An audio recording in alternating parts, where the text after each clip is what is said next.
2 correct. Which 2 are correct? The first one is not correct. In the question yesterday, amongst all those committees, it had the maximum number of people. But just to give you a simple example, think of DRSC only. How many members does DRSC have? 21 plus 10. Yes or no? Yesterday, in that question, compared to other committees, that was the largest committee. Does not mean that it is the largest committee altogether only. In fact, General Purpose Committee has 46 members, right? By far the largest. So this is sadly wrong. Second one is correct, of course. This is correct. And third one is actually, and this was mentioned right in front of you. This is the membership for DRSCs. Yes or no? Which is 31. This is also wrong. How many are correct? Only one is correct. Right? Should we move on now? DRSCs have members from both the houses. Not possible. I wanted to mention all of the above. We'll discuss this question. They were made a part of Lok Sabha rules in 1950. This is also wrong actually, because they were made a part of it in 1993. The recommendation of the DRSCs are binding on the government. This is also wrong. It is not binding. Actually, all of the above were wrong. Right? But anyway, this is, or we can remove this. That's better. Let's remove this only.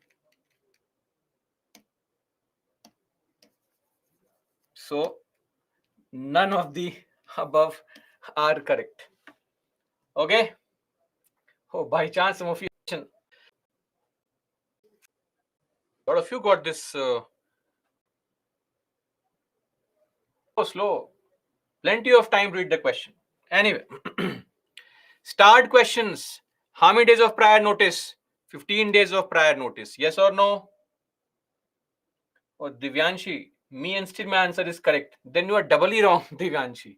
Right? The questions are chosen on the basis of first come, first serve.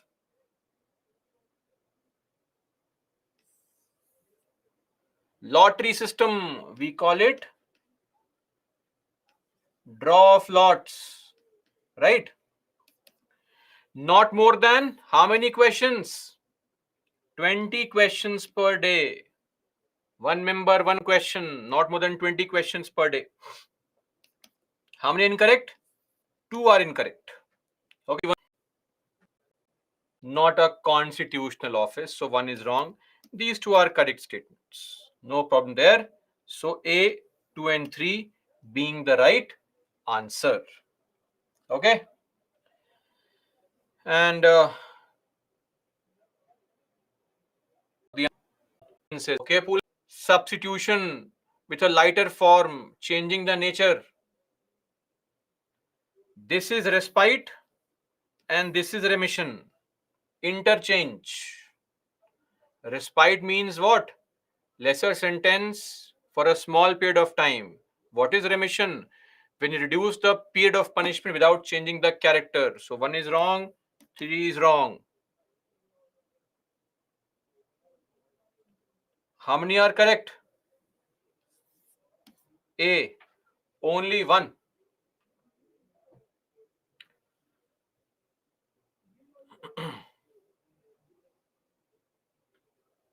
Okay. So today there was a small error in one question. Oh, you should come back. Price is off. What? The governors, the vice governors. Yes or no? Some states also have vice governors. So now the union is in part 5. The states part 6. It consists of the governor, the Chief Minister, the Council of Ministers, and the Advocate General. Okay. Now, part see why I tell these parts is that some part becomes important. You can use this in your answers, like part 3 is for fundamental rights, part 4 is for DPSP. So some parts are important. Normally there is no need to remember the parts, but some parts are important. Bhuvnesh, first class, I had mentioned this schedule at the end of constitution. Part is the entire constitution is categorized into various categories based on topic.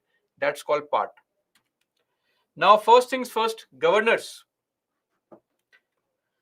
Now, these are all governors of various states. How is the governor appointed? How is the governor removed? Article 155 talks about appointment. Article 156 talks about removal. So governor is appointed by the president, governor is removed by the president. Are we clear? What's the criteria? No criteria. What's the ground? No ground.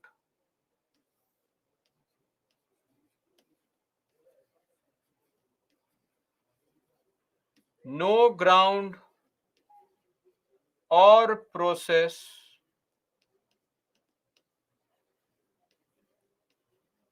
mentioned in the constitution. Are we clear?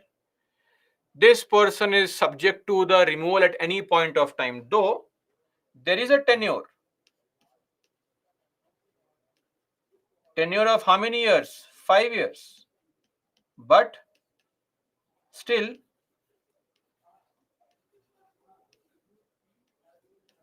can be removed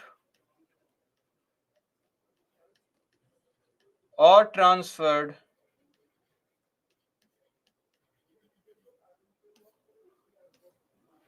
anytime. Are we clear? So there is no such set criteria that you cannot transfer or remove the governor. They can be transferred or removed at any point of time, even though we say that they have a fixed tenure of 5 years. It depends on how sincerely the government follows this. We can also have a common governor for 2 or more states. That's also possible. This was done via the 7th Amendment Act 1956. Clear?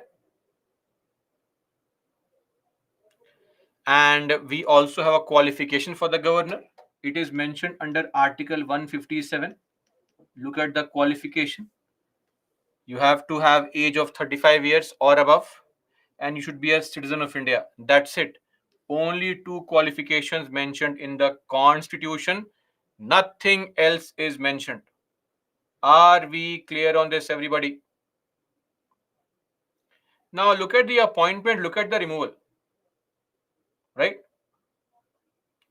Soya, is voting required to remove? What kind of voting? There is no voting. The government removes the person at any point of time. No ground, no process, nothing. The PM says, I don't like this person. I did not get good morning messages from him for the past 2 days. Remove him. Removed. That person is harassing the state government very well. Very good. Continue. Continue. Right? So this is with respect to the governor. Now, despite the fact that it is very clear now that the governors are completely controlled by the center, still in 1979 Supreme Court made this statement. Read the statement that I have mentioned here. This is a statement made by Supreme Court in a very old case called Raghukul Tilak case. Supreme Court in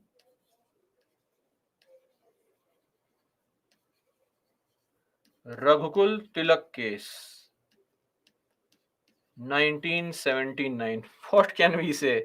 I mean, Supreme Court says that the governor is the head of the state and holds a high constitutional office, which carries with it important constitutional functions and duties, and he cannot be regarded as an employee or servant of Government of India.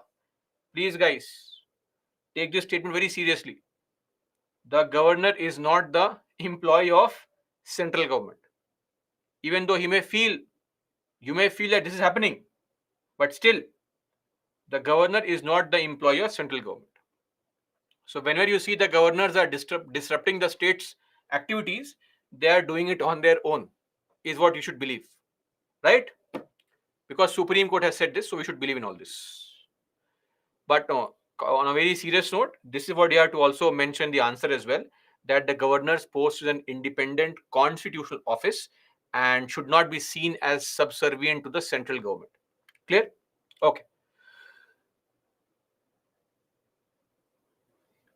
Sir, who is in black suit? Sir, this fellow is a former bureaucrat, R.N. Ravi, governor of Tamil Nadu. Now, to ensure that we create an environment of independence, there have been some recommendations given by certain committees and commissions. Now, what kind of recommendations have been given by which committee and recommendations? Which committee is mentioned here? Firstly, one commission called Sarkaria Commission. It has suggested that governor should be an eminent person in some aspect of life. Walk of life meaning aspect of life, not walking. No, don't think of that. Somebody will ask, sir, where does a governor walk? I'm sure somebody can ask this. In some walk of life, in some aspect of life, he should be an eminent person, a renowned, respectable person. He should be a person from outside the state. So all those who had joined the class on the very first day, you remember we had mentioned this point, that the governor should be from outside the state. This is a very important convention that is followed in the country, never ever broken, right? This is also a recommendation from Sarkaria Commission. These four things are recommendations by a commission called Sarkaria.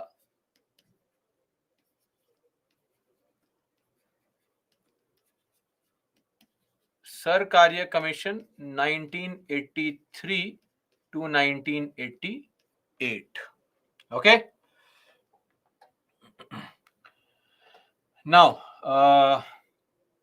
when it comes to this Sarkaria Commission, it gave the recommendation, and once this recommendation was given, it's hardly followed, frankly. The commission says he should be a detached figure, not too intimately connected with the local politics. Basically, it goes with this only. Why do we always have outsiders? Why do we always have outsiders as governors? So that they remain free from local politics. Clear? If you are from Tamil Nadu and you are a politician there, and you are now posted in, you are made a governor of, say, Haryana, you have no interest, no knowledge of local politics. So you will be very independent and neutral, right? That's the reason. And lastly, he should be a person who has not taken too great a part in politics generally and particularly in the recent past. So basically, the Sarkari Commission said, Pavitra, that is what I answered right now. That's the exact thing I answered right now. Anyway, so politicians basically, the commission says that you can make the governors, politicians as governors, but whatever the case may be, they should always be slightly away from politics. At least in the recent past, they should be away from politics, right? So that's the reason why it is largely believed that if you make a politician a governor, then they may still have some political capital left in them. They may still try to, interfere in local politics. But a person who is non-political or apolitical, if you make them a governor, they will have no interest whatsoever in the local politics, right? This last recommendation was given by Panchi Commission.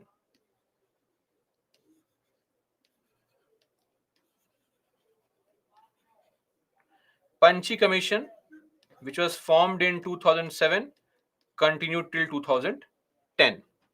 Okay, so tenure should be fixed, removal only through a procedure. So Panchi Commission said that, see, the tenure must be fixed. We should ideally remove the governor in the same manner as we remove the what? As we remove the president, right? Impeachment, some kind of impeachment process should be followed. That is what will make the governor's post more immune from the control, the clutches of the central government.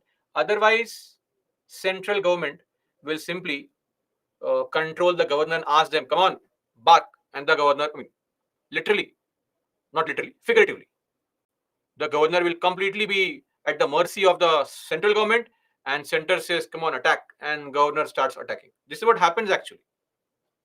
Okay.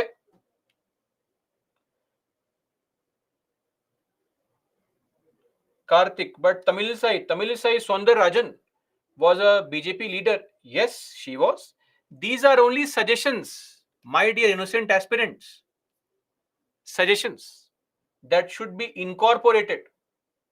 They have not been incorporated. Manam, oh, back with doubts. Okay. He should be a detached figure, meaning the person should be free from any local politics interference, detached from politics, some kind of outsider, a neutral person who has no interest in politics. Okay, detached figure.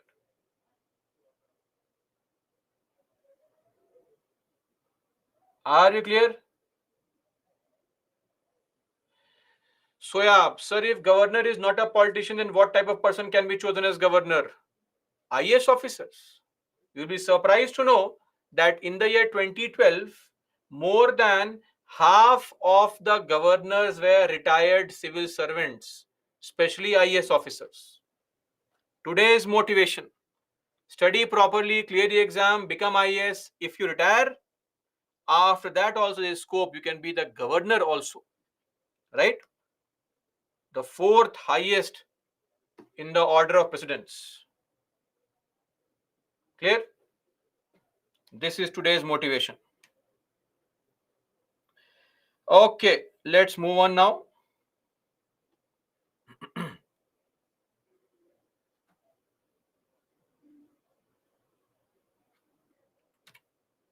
Now, conditions of governor's office. Governors should not be MP, MLA, MLC. Okay, that's office of profit violation.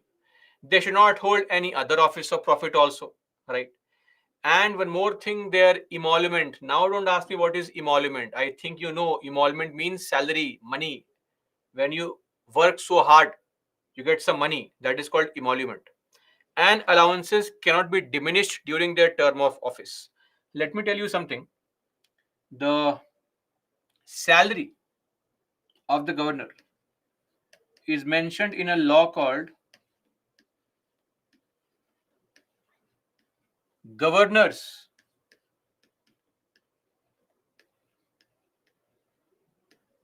Emoluments Act of 1982, and this salary and this law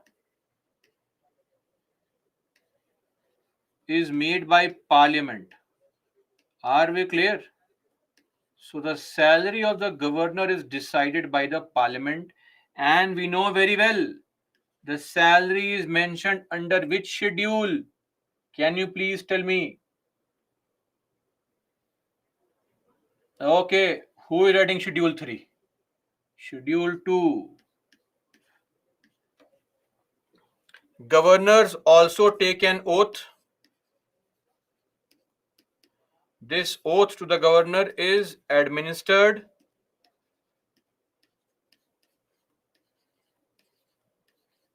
by the Chief Justice of the High Court. And where is the oath of the governor mentioned? Which schedule?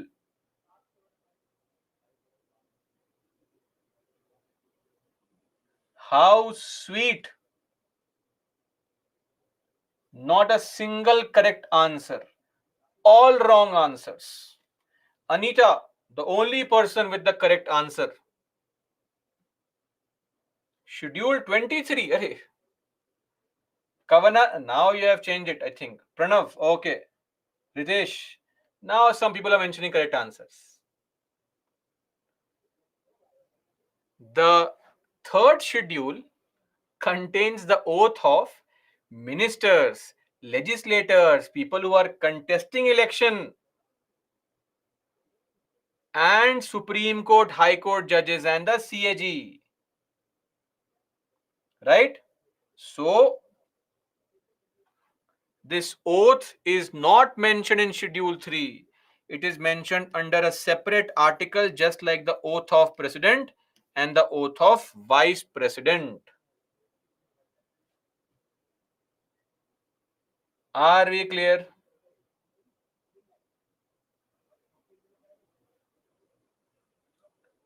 Arey, Bhuvnesh will discuss the parts. Don't worry. Don't worry. Madan, sir, if qualification is only age and nationality, then why they should not be? This is also a condition. That is a qualification. This is a disqualification. Difference. Are we clear? Salary is drawn from state. Why will the center pay you salary? State pays the salary. Okay? That's it. Done. Simon, how much salary of governor? It was mentioned in the class only. While we're discussing the second schedule, 3.5 lakh rupees per month. Dvaipayan, sir, now you are saying in 2012 some IS, even now IS officers are governors. But sir, they are holding office of profit. Not a sitting IS officer.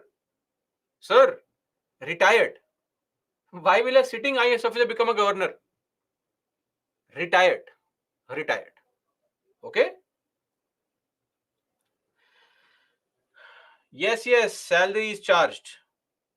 3.5 lakhs. Don't write 2.5 lakhs. Ask if two or more states have one governor, then the salary comes from all the states and it is distributed in the same proportion that the states have with respect to their population. Clear? Okay. Let's move on now. Let's ask you to solve a question.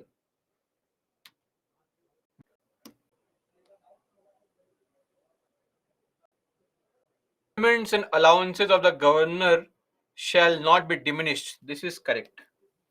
No criminal proceeding shall be instituted against the governor of a state in any court during his term of office. Tell me, is it correct?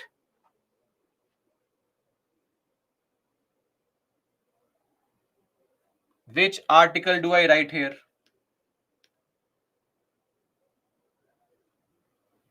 Okay, Article 361.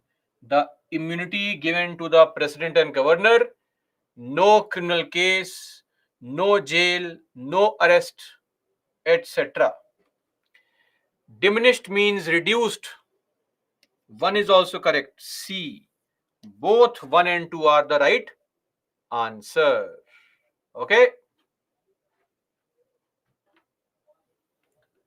But civil can be not 15 days. That is why A.S. Hussain, I tell you, revise 2 months prior notice. Revision. Anyway, let's move on now. Now let's discuss the relationship between the governor and the chief minister. Just like the president and the prime minister share a relationship, here also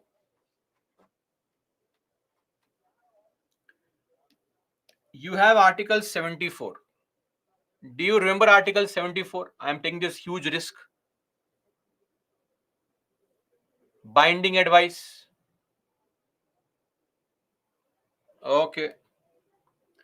Just like Article 74, there is an Article 163 at the state level. Now, the article is not exactly the same, but the underlying principle is the same. Just like under Article 74, the Council of Ministers with the Prime Minister at the head will aid and advise the President. Similarly, there shall be a Council of Ministers with the CM at the head to aid and advise the Governor. So, just a way to remember this. Okay. And if you can remember this, then you can simply remember other things. Like, what is Article 75? All those clauses, collective responsibility, pleasure doctrine, Nayak article, all those things. So, correspondingly, 74 plus 1 is 75. 163 plus 1 is how much? 164. So Article 164 talks about all those things like the governor appoints the chief minister, collective responsibility, pleasure doctrine, Nayak article, salaries, oath, every such thing is mentioned here. Right? Okay. Then, what is Article 78? The duty of the PM to furnish information to the President. Manner of election, see Ramadevi, it's Article 54, 55. 78, 74 plus 4, 163 plus 4, 167. Okay, you can simply draw a relationship here. What is Article 72? Can you please tell me? Article 72. Madam, what are you asking, sir? There is no rule to consult governor. Okay, no rule. 72. Pardoning powers. 74 minus 272. 163 minus 2. 161. Clemency power of the governor. Then one more thing, say 76. What is 76? Attorney General of India. 74 plus 2, 76. 163 plus 2, 165. This will be the Advocate General of India, of the state. Clear? So just if you know this, you'll be able to identify others. Use this here only, not everywhere else in the constitution. Clear? And those who have not understood what the hell is happening here, what is plus minus, ignore it. Mug up everything. Simple. Now, let's come to an important point here. Despite the fact that I mentioned that, we have Article 163, which deals with a very similar kind of concept at the state level. Still, you will find that the governors at the state level, their power is vastly different and they are differently placed when it comes to a comparative analysis with the president. How? Let's read. There shall be a council of ministers with the chief minister at the head to aid and advise the governor. Okay, fair enough. Council of ministers with CM at the head, and they will aid and advise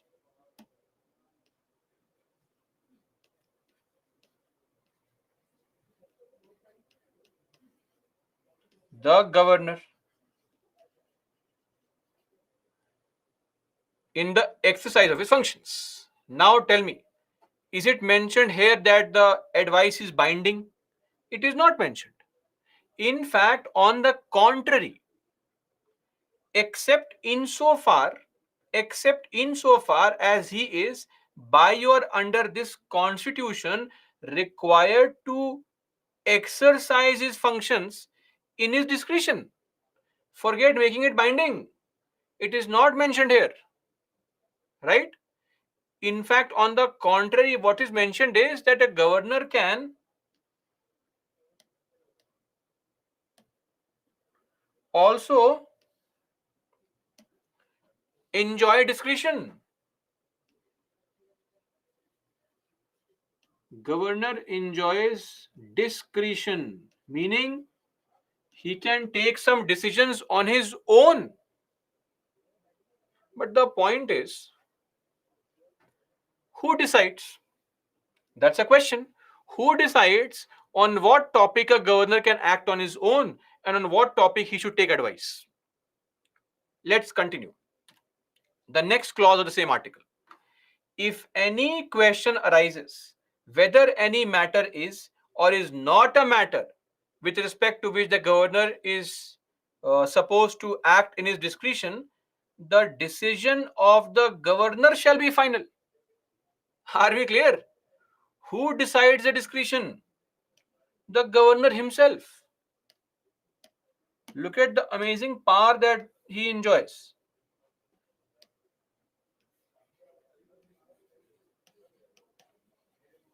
Decided by governor only. Are we clear? So there is nothing mentioned in the constitution that the advice is binding on the governor. So the central governments have made a change at the central level, but they have not made a corresponding change at the state level. Because if you make a change at the state level, then your powers are curtailed, because governors are used by center to keep the states in line. So if at any point of time, if you make the power binding on the governor, then how will the governor enjoy the independence? Okay. Now, one more thing.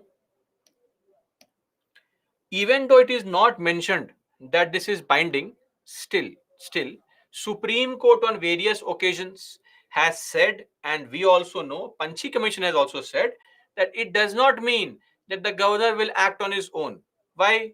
We follow a parliamentary system where the head of state is a nominal head of government is a real head, right? See,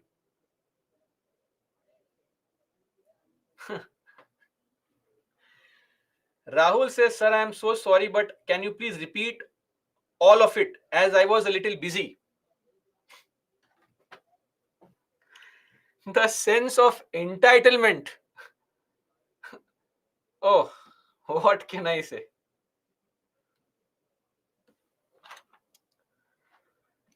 Sorry, Rahul, that may be difficult. I'll just summarize everything very quickly for everybody else also, and including you also. Okay.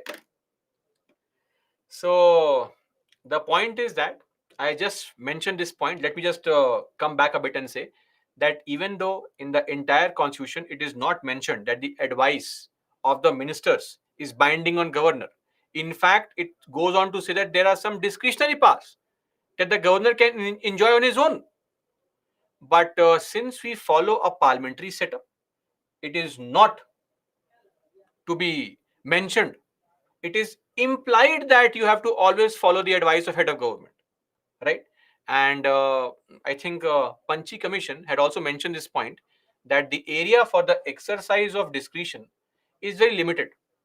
And even in this limited area, his choice of action, the governor's choice of action, should not be, or should not even appear to be, arbitrary or fanciful, right? It must be a choice dictated by reason.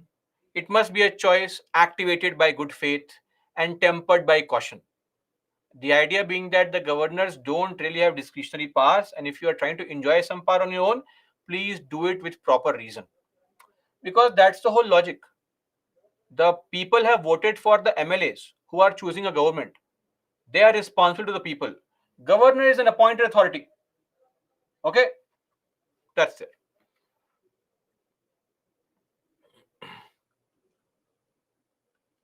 Ashay, why discretion not decided by PM?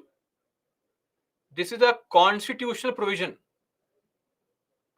It is mentioned here. That is why. Now coming to powers and functions. When it comes to powers and functions, we will not discuss all those powers that the president also enjoys, like the address, the mandatory address, power to summon a session, prorogue a session. All that is exactly the same. We'll discuss those powers that are unique here. For example, this is a unique power called Article 356. I will not explain this here. I'm just mentioning it here. The governor can give a negative report to the president and can say, President, in my state, there is complete breakdown of constitutional machinery. You please impose president's rule. So governor can recommend the imposition of constitutional emergency, which is also popularly called as president's rule or state emergency.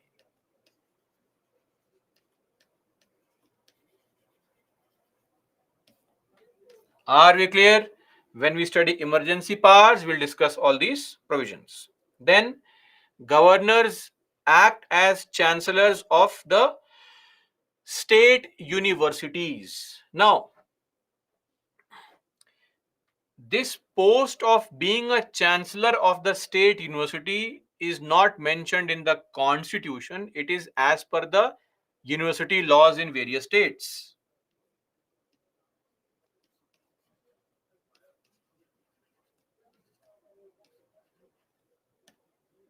Laws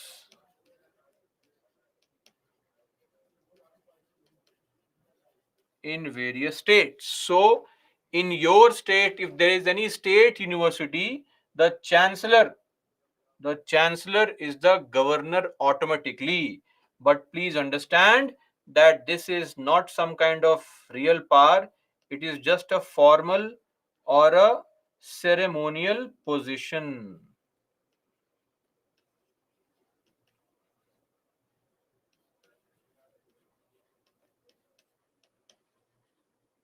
Clear? Shruti, which college are you from? Tell me. Or are you a school student? No, Kamlesh, the bill was not signed by the governor. States can change this rule. Okay? My school only. Then when you come to college, you will find that in college, somebody like a principal is called a chancellor, right? But he's a governor. In central universities, that's not the case. In state universities only. Bhunesh, my state Haryana has 15 universities. Sir, are you also including the central universities? Please exclude them. Clear? Okay. So this is a ceremonial position. In fact, the real executive head is the vice chancellor. It's the VC who runs the university, not the chancellor. Are we clear? That is how it is.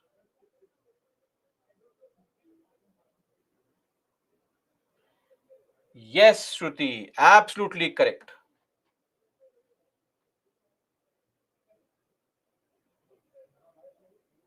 Okay, Sumo, now you realize who was this mysterious person.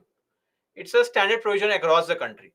Any state can change this also. It is not that this is mentioned in the constitution. That's it. Ideally, what was expected was that governors are very intellectual and eminent persons, so they should control the universities so that the universities do not become places of politics for the state governments.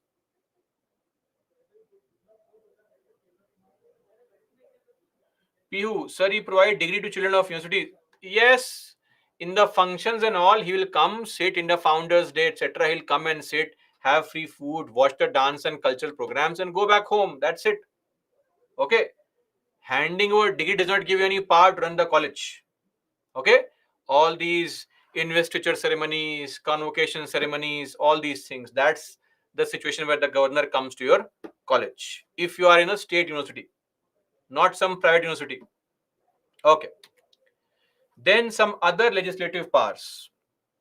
Can you please tell me how many people are appointed or nominated by the president in the Rajya Sabha? 12 people. Similarly, the governor nominates not number but of the total number of members of SLC. What is SLC? Before somebody asks, State Legislative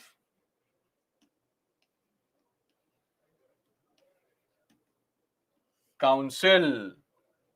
So, of the total number of members in the council, 1/6 members are nominated by the what?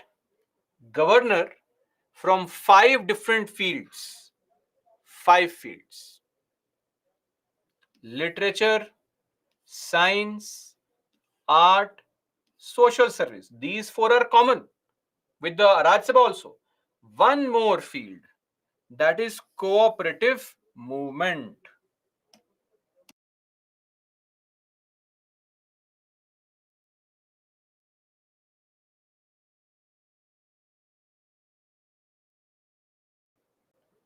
Asif, have you forgotten completely the decorum here?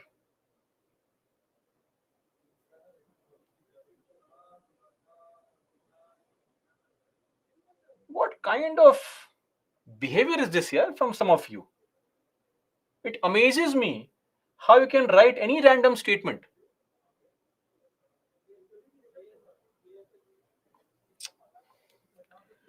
Anyway, so the legislative powers, number one, 1/6 members. Now, just to tell you something here, now you will say in Rajya Sabha it's 12 members, number is exact, but in the council it's 1/6 only. It is because the council has different strength. So a council in UP has 100 MLCs, and say in Andhra Pradesh or Telangana has just 50 and 40 MLCs. More on this later on. Now, cooperative movement, meaning people who have contributed to the cooperative setting up of cooperative societies, etc., in the state. More on cooperatives in your social issues and social justice classes. Okay. Then ordinances. Article 213. This is not the power of governor. Okay. Just like the president, this is also the power of the chief minister only. Don't think the governor enjoys all this. No, no, no. Then ordinances. Clear? Before we come to ordinances, let me just explain the passage of bills at the state level. Cooperatives are basically enterprises where people have come together at a grassroots level to start some kind of business activity. More on this when you study your social issues and social justice classes. That's when you'll discuss about the cooperatives. Yes, Amul is a very good example. Okay. Now, previous slide. I focus on this slide first. Previous slide. Now, legislative powers. What legislative powers does the governor have in terms of passage of bills? See, number one, absolute veto. Do we know this? Yes or no? Okay. Pocket veto. Do we know this? Yes or no? Who was that fellow? Not giving time to answer. Now type YES. Let's see. Suspensive veto. Do we know this? So in the case of absolute veto, the bill is rejected. In the case of pocket veto, no decision is taken. And in the case of suspensive veto, a bill is returned for reconsideration. This is something that the president also has. What's so unique? The unique thing is this. Did we see this thing at the level of the president? Tell me. No, we did not. Why? Because this was not there with the president. Under Article 200. Very interesting provision. This has actually been borrowed from Canada.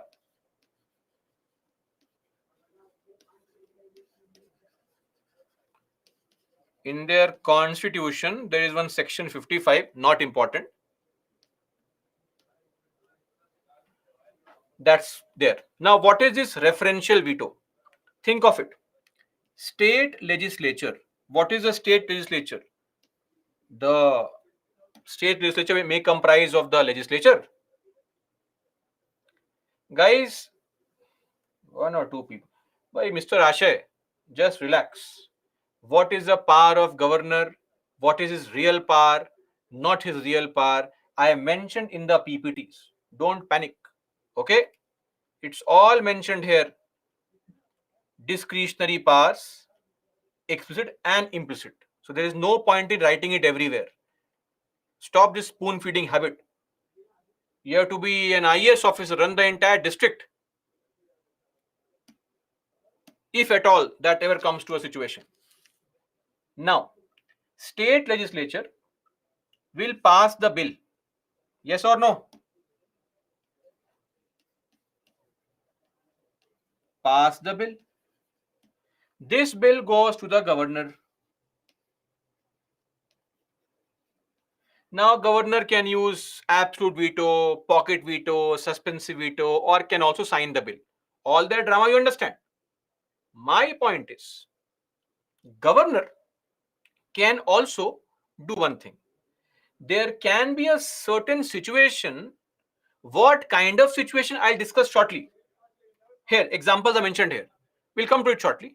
But if there is a certain type of bill, then the governor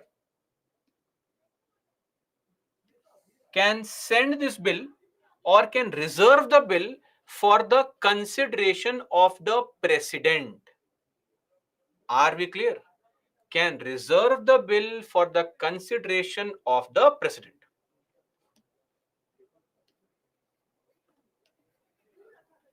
Reserve for president's consideration. Now, this bill goes to the president. Now, please understand, very important, the moment the governor reserves a bill that this bill is beyond my power, president, you decide. The governor's role comes to an end.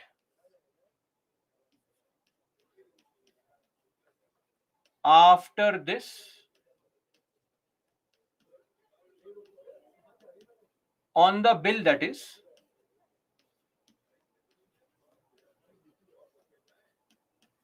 governor's role ends. Now, the bill is between the president and the state legislature. President and the state legislature. Governor has no role to play. Clear? Now, the president gets the bill. He sees the bill and says, oh, states, please make a change. The president again can use veto powers, can take no action also, can send back the bill also.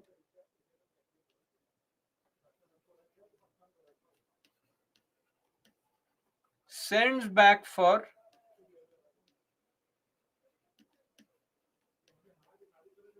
reconsideration. That state government, please check.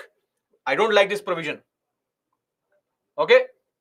Now, when the state legislature gets this bill back from president, then the state legislature has 6 months of time to respond.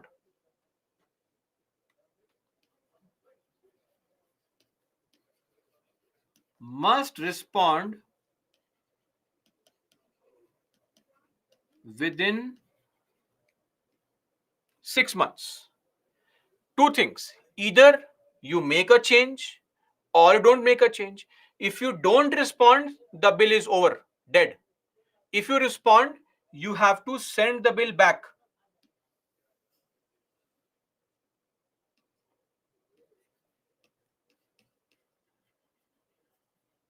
If passed again.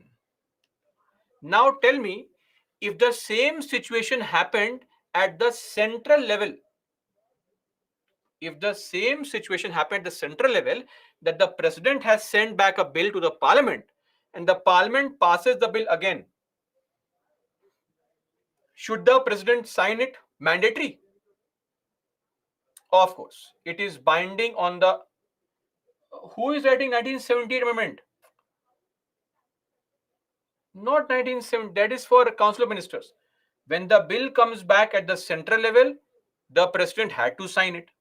But at the state level, it is not required.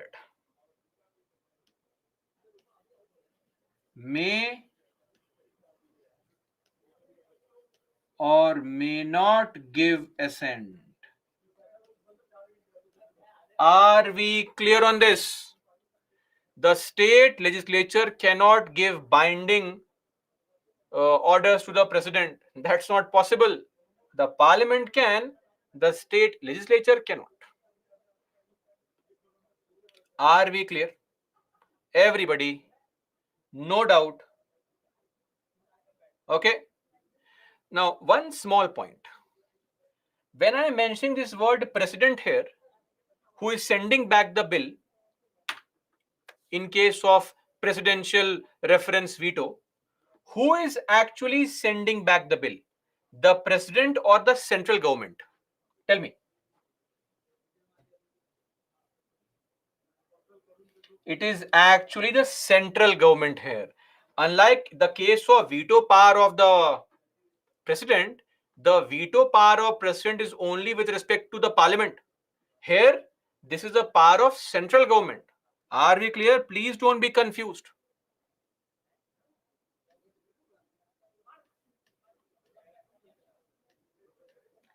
COM's advice. Clear? The veto power that the president has with respect to the parliament is his own veto power. But the veto power that the president has with respect to the state legislature is exercised on the advice of Council of Ministers. Are we clear? Everybody now? Guys, I'm requesting you, please, don't use Article 74 for veto power. I think there's a very big misconception here. Article 74 is different. Veto power is different. Article 74 is with respect to government orders, executive orders, because Article 74 makes the advice of government binding on the president. Veto power is with respect to the parliament, passing of bills only. Please do not use Article 74. Don't think that the president has to sign because of Article 74. Are we clear? Those are two different things.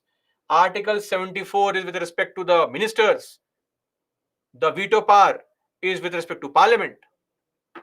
Clear?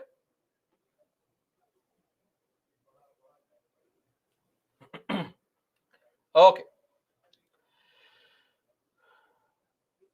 Now one point here I'm trying to look at this here also. See, referential veto. The president can give his assent, withhold his assent, return the bill. It is not obligatory for the president to give his assent even if the bill is again passed by the state legislature and again sent to him for reconsideration. When the bill comes again, there is absolutely no need for the president to sign. Here, you can say that the president can use suspensive and pocket veto at the same time. Can be done. No problem. Okay? Clear on this?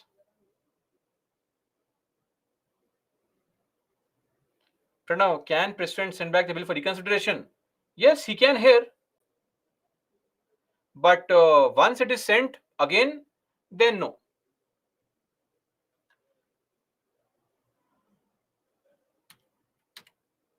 President, when it comes to a money bill, when it comes to money bill, the same old story. In case somebody made me this concern, despite explaining so many times, tell me, when a money bill comes to the president, what kind of veto can he enjoy? Tell me. Don't say no veto, yaar. Come on. What does the constitution say? Constitution says that suspensive veto cannot be used. Yes or no? This means that pocket veto can be used. Absolute veto can be used. Now the logic is that since this particular bill has been brought with his prior recommendation only, why will he use pocket veto? But my question is, can he? Yes, he can. What can he not use? Suspensive veto. Other vetoes can be used. He will not use it, that is secondary, but they can be used. Okay. Now, one more thing.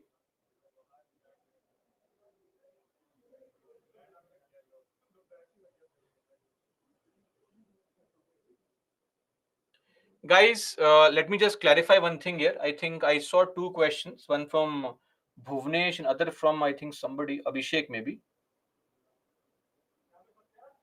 And let me just clarify here once again that I mentioned this point here that the governors, nowhere is it mentioned that the advice is binding, right? But this does not mean that the governor acts on his own. Because if the governor starts acting on his own, then the CM will go and file a case in the court, which the CMs have done in the past. And the courts have always, 100% times, have always said the same thing. It's a parliamentary setup. The head of government is the real head. Governor, please follow the advice. Simple. Are we clear? This will always be the case. It does not really matter whether it is mentioned in the constitution or not. Supreme Court has the power to interpret the constitution in any form or manner they want to. So please don't have this misconception that the governors suddenly start enjoying random powers. Are we clear? Okay. Now, the point I was trying to make here was that governor reserves the bill. This is his own choice. Own choice. But the point is, when will the governor reserve the bill? What can be the content of the bill which forces the governor to reserve for the center? There are certain conditions. This is mandatory.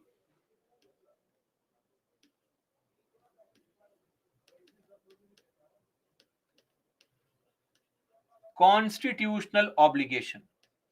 So let me tell you, if at any point of time, the state government or the state legislature tries to, please hear me out, stop asking questions right now, focus. If at any point of time the state assembly tries to pass a bill which abrogates, takes away, reduces, lessens the powers of state high court in any form or manner. Let's say the state high court has the power to transfer district court judges, and the state assembly passes a bill that from tomorrow onwards the CM has the power to transfer district court judges. This is a classic example where you are trying to pass a bill which is trying to take away the powers of high court. In this situation, governor must reserve the bill for center.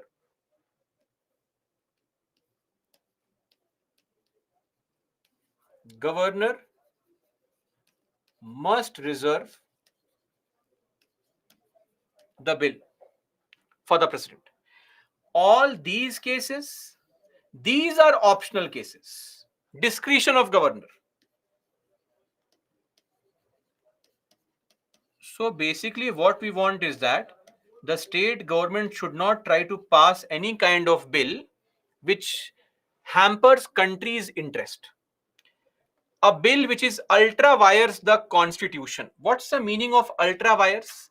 Ultra vires refers to outside the scope of,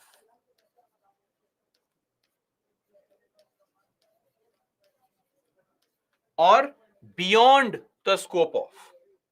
It's the opposite of intravires. Intravires means within the scope of. Like if you ask me a question on geography, I respond by saying this question is ultra wires the discussion in the class, beyond the scope of our discussion, because we are discussing polity. Clear? Ultra wires. Or if the bill is opposed to DPSP. Now, what is DPSP? Some of you would not know. It's okay, ignore it. We'll study it later on. Or if the bill is against the large interest of the country, if the bill is of grave national importance. Now, some will say, sir, who decides this? I have mentioned here, the governor decides. The governor will decide whether the bill is affecting the country's interest or not, whether the bill is outside the scope of the constitution or not unconstitutional, outside the scope. That's what I said. If you ask me a question, let's say on fundamental rights right now, I will say it is ultra wires today's discussion. Your question is okay, but this is not the right time to ask that question. Clear? So who decides all these things? Governor decides. Full discretion. Governor can keep on reserving every bill for center. Are we clear? And lastly, dealing with compulsory acquisition of property. So if at any point of time the state government tries to pass a bill which takes away people's property, that bill also can be reserved for the center. Governor's full discretion. Clear? Anyone now?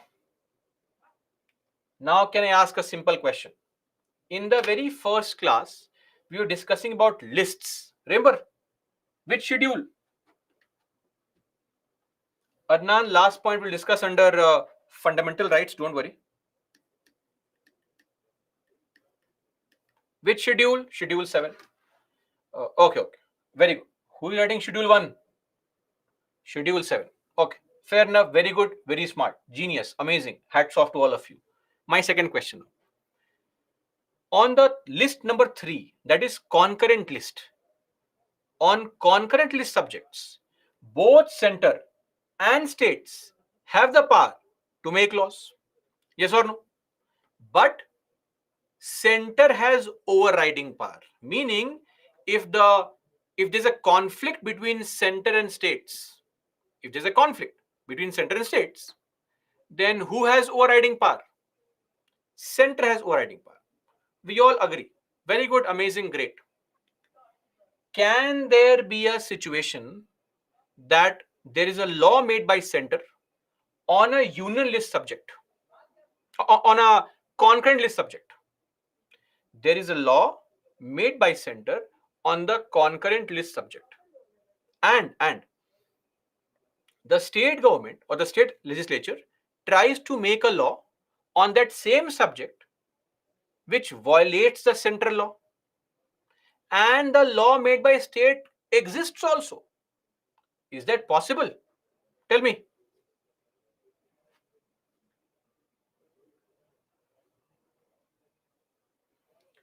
So those who are saying no, you will come to know of a new information today. Yes, it is possible. It is possible because it is mentioned in the Constitution.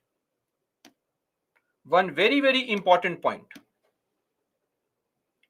I'll firstly explain to you an example of how this thing can happen. So, in one state, Tamil Nadu, firstly, there is an examination in our country which is conducted, which is called NEET examination, NEET, right? Conducted by NTA, the National Testing Agency. 180 questions are asked. You have questions from NCRTs primarily, physics, chemistry, biology, all these papers, questions are asked, MCQ, NEET examination. Tamil Nadu government said, we don't want this NEET examination in our state. So basically, NEET examination is the exam which is there to select kids for medical colleges to become doctor. Okay, now coming to this point, this anti-NEET bill was brought in the Tamil Nadu Assembly. Now, whether this bill was right or wrong, that is up to you to decide. We can't discuss on the merit of the bill. Though, if you ask me, I'll just tell you that Tamil Nadu government formed a committee called A.K. Rajan Committee in 2021, Justice A.K. Rajan Committee. That committee actually said that NEET is a wrong examination. So, committee said that NEET exam is heavily biased in the favor of physics, chemistry, and biology instead of being open to testing all possible knowledge. If you are selecting people for medical colleges, the exam should be based on physics, chemistry, biology. What kind of logic is this of state government? We don't understand. Anyway, the AK Rajan committee also said that it is against social justice because it favors rich students who can take the advantage of coaching, which poor cannot afford. See, the poor people or any person in the Tamil Nadu government also, in Tamil Nadu also, if you take a state board examinations, everybody is getting coaching now, right? You have an exam and we will be there to provide coaching. As simple as that. What is this nonsense? Anyway, in fact, the committee report also said that eliminating NEET will ensure social justice and protect all the vulnerable people of Tamil Nadu. I'm not sure what they're trying to say. Anyway, it was a great report, amazing kind of report with no base of what was the concern. Anyway, this bill was passed by the state legislature. It was sent to the governor. Now, there is a provision, Article 254.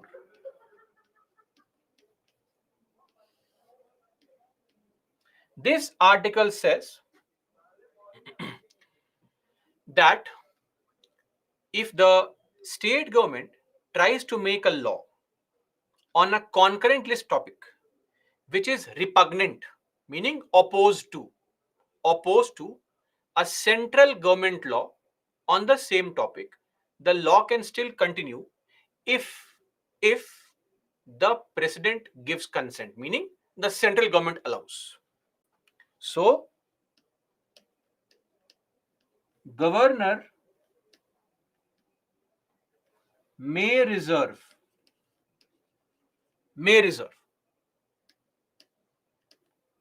bills passed by state legislature on concurrent list topics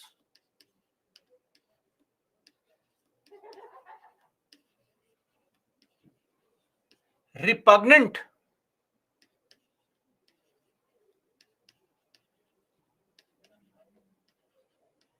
to central laws, opposed to central laws, and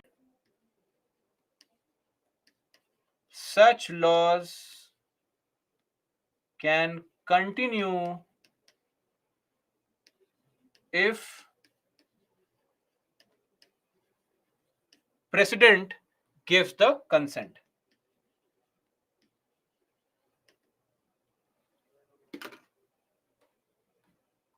Are we clear, everyone? Now, of course, the governor may reserve the bill. It's not mandatory, but ideally, if any such bill has come which is violating a central law, the governor should either reject the bill, use pocket veto, or send it to the center. So, in the case of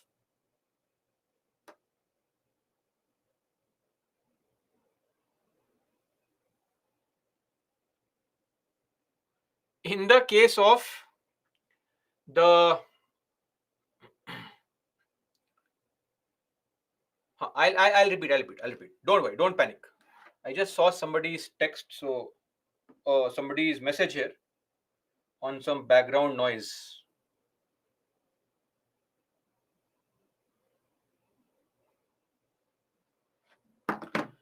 Okay. So as I said, Tamil Nadu government passed a bill called Anti-Need Bill. This bill directly violated a central government law on topic technical education, which is a concurrent list subject. But the governor should have reserved the bill for the center. And if the center says, okay, Tamil Nadu, you are free, have your own examination, then this anti-need bill can also continue to exist. Now, the problem here was that the governor did not reserve the bill for the center, but actually used suspensive veto. He sent it back to the state legislature. Now there's a problem because once you use suspensive veto, the bill goes back to the state government and they pass it again, the legislature, then you have to sign it. And this is exactly what happened. The bill was passed back by the assembly. Now the governor has to sign, but he cannot sign because this bill requires the center's approval. So now the governor sent it to the center. This is what the Tamil Nadu chief minister did not like. Now, rightfully, R.N. Ravi is a former bureaucrat. He should have known all this. He must have studied all this. But possibly 30 years back, he must have forgotten. Who remembers the constitution 30 years later? He must have forgotten. But yes, his behavior was not right. But then also, what is inappropriate is that the CM of Tamil Nadu, Mr. Stalin, MK Stalin, he was very aggressive and he made a very abhorrent kind of remark. He said that the governor is refusing to do a simple postman's job is unbecoming of the post he holds. Now see, nothing against postmen, but don't call governor postman. He is not here to act as a postman between you and the central government. And Mr. CM should also understand that the governor is at a very higher precedence, higher than him in the order of precedence. So please don't make such kind of statements against the governor. Anyway, the bill was sent to the center. Central government has sought from the state government what is the problem with NEET. You tell us properly. State government has said that we have responded. The matter is still pending with the center. Let's see what the center says. The bill is yet to be passed. Okay. Are we clear on this? Everybody.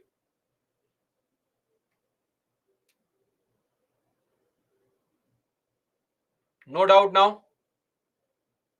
Okay. Sir, but poor is suffering. We have to think about poor for social justice. Yes, yes, sir. Don't be emotional. It's okay, sir. Great. Repeat point 3. Pihu. Which point 3? Return the bill. Shubha, governor can combine 2 veto. No, he cannot. Governor also cannot combine 2 vetoes. This is not a veto power of governor. This is a separate power. And this is a power of central government. What is there to repeat? The governor can, this is the referential veto, Baba. Referential veto can return the bill for reconsideration. Yes, if it is passed, central law in Tamil Nadu will not work and Tamil Nadu's anti-need bill will work. Simple.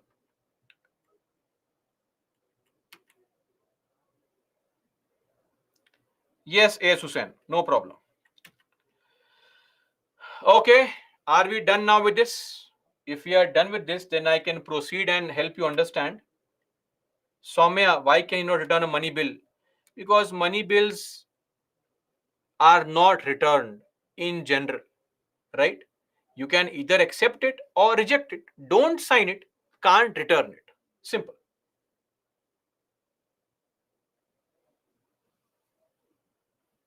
Okay.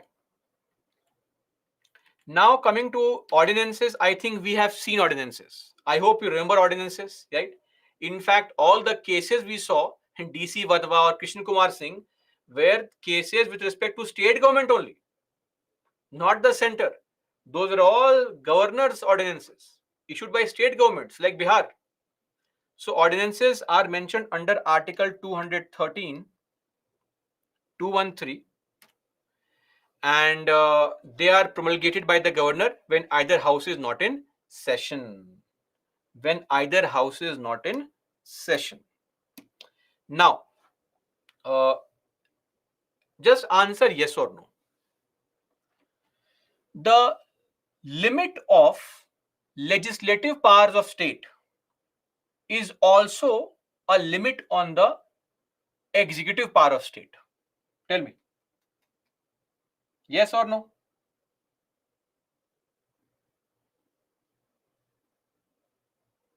Okay. I'll rephrase this question.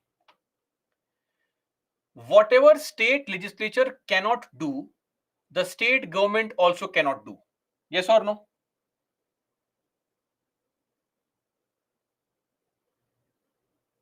So all those who are saying no, please give me an example of what the state legislature cannot do, but state government can do. Give me an example. Let's see. I would love to know. Give me an example of what the state government can do, which is not there for state legislature to do.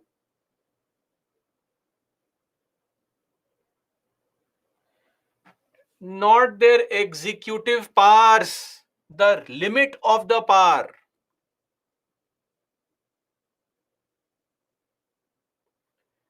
Both the state government and the state legislature are limited by the same provisions.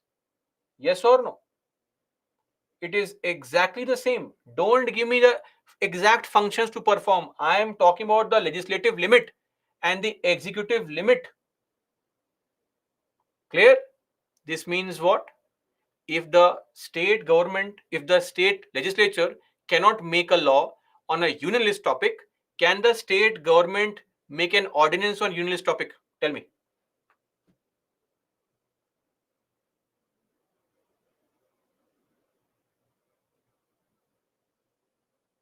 Okay, great. Yes, who is saying yes? No, they cannot. So, if the state legislature passes a bill, which which is somewhat like this, which abrogates from the power of state high court, then we know very well what's the requirement. The governor should reserve the bill for the center. So, if the state government tries to promulgate an ordinance like this, should the governor sign the ordinance or should he send it to the president? Tell me.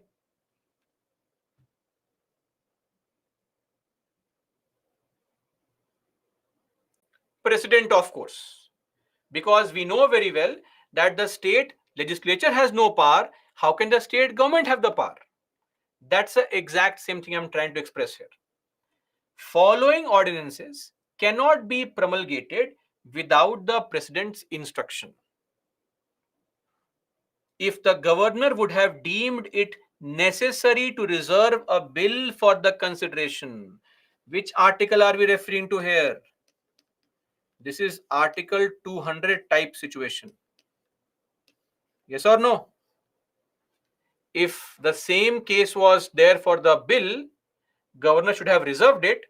If the state government tries to bring an ordinance, sorry, the governor, you have to still reserve the ordinance for the center. Number one.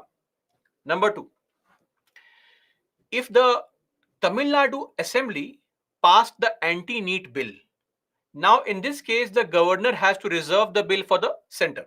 Yes or no? Article 254.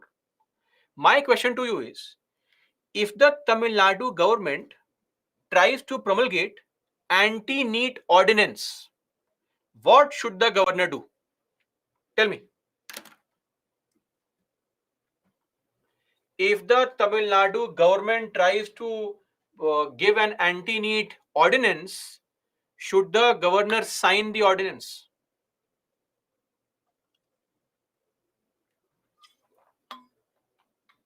Of course not. How can you sign the ordinance? It is not within the power of state to violate the central law without center's permission. Right? So, a similar act of legislature, that means Article 254 type situation. A similar act of legislature would have required President's consent to be held valid. Example,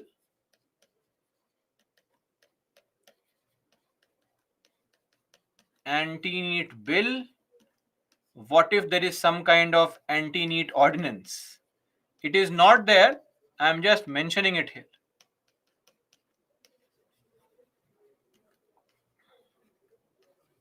Are we clear? Everyone now? Is this okay? So these are some of the limitations on ordinances. And first one, if a bill otherwise requires previous sanction of President.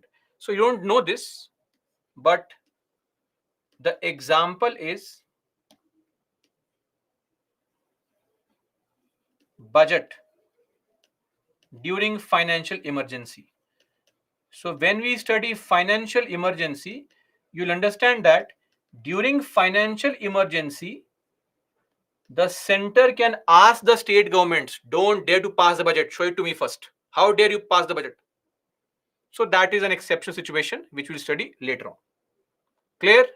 So these three are the limitations, 1, 2 and 3. Very, very simple, easy to understand, easy to comprehend. You can see the video again and again to understand this point. Let's move on now. So a question was asked in 2022, last year. Now let me just clarify a very important point for all of you. Discuss the essential conditions for exercise of the what kind of power? Legislative powers by the governor. Now, if any innocent aspirant feels, oh, legislative power, summoning session, proroguing session, mandatory address, please, that is not the legislative power. In the constitution, there is only one legislative power of the president or the governor. And what is that power? That is very clearly mentioned. The only legislative power is ordinance. That's it. So please stick to writing about ordinance only. Don't write other nonsense. Okay? So please write the essential conditions, everything mentioned here, etc. You know the the recess thing, the 6-week reassembly. We know everything. Then discuss the legality of re-promulgation of ordinances by the governor without placing them before the legislature. Clear? So what about re-promulgation? You can quote the DC Vadva judgment. You can quote the KK Singh judgment. And in the conclusion, don't forget to give suggestions. Clear? Suggestions. Okay. Somebody had mentioned something I forgot. RJGSH. What your name is, sir? We have mentioned this part. Remember, while we were discussing the topic, President, I had mentioned that even though we discuss and categorize these powers as executive, legislative, etc., the Constitution does not categorize such kind of powers. Do you by any chance remember this? If not, please go and watch the videos on the chapter President. You'll be surprised and amazed and shocked that we have covered all that. Now, what kind of suggestions? Again, you would not be asking me this question if you had revised the chapter President and the ordinances. On that KK Singh's judgment slide only, I had mentioned on one side suggestions. Please incorporate those suggestions here. Are we clear? Everybody? Okay. Let's hope the day comes when you actually write the answers and I get to see how much score you are getting. Okay. Let's move on now. to some judicial power. Oh, before that, one small question. Answer yes or no, 10 seconds time. A for yes, B for no. Point you, not revising it to hell with revision. I had clearly mentioned while we're discussing those powers with the president that the judges of Supreme Court and High Courts are appointed by the president only. He is just consulted by the president while appointing the judges of the state high courts. Clear? Guys, don't disappoint me like this. Earlier also, that schedule 3 thing, that was complete nonsense. That governor's oath in schedule 3. And now this. Revise, please. Okay. Now, who does a governor actually appoint? He makes appointments, postings, and promotions of district court judges. But even that is not his own power. It is done on the advice of state high court. Are we clear? Okay. Pooja, high court judges appointed by president, removed by governor. Pooja, don't make all these statements. Please. It is wrong. High court judges are removed by the parliament, not by the governor. Okay? We'll discuss that later on. Now comes a very important point, clemency power. Clemency power of the president is under Article 72. Article 72. Clemency power of governor will be under which article? Tell me. We know very well 74 means 163. So this will be Article 161. Okay. Two things. My first question. Armed forces. Who is the supreme commander of armed forces? Who is the supreme commander of armed forces? President. Armed forces comes under which list? What do you think? State list or union list? Union list. So of course, if there is any kind of punishment given by military, court martial. What is court martial? Military court. If the military court gives any kind of punishment, then the president has a power of clemency. Center, not the state. He cannot use his clemency powers with respect to WRT, with respect to punishment or sentence by court martial. If military court gives any kind of punishment, then the president. What is court martial? Military court. It is not like a regular court. The court where only armed forces personnel are tried. We cannot go to the court for our cases. It is meant for armed forces only. People who are employed in the armed forces. Gurcharan, who appoints the judges of district courts? Why are you asking this question? We saw this right now. The governor appoints, posts, promotes, transfers the district court judges. Governor, sir, please pay attention. Second point is that governors cannot pardon a death sentence. They can commute it, can't pardon it.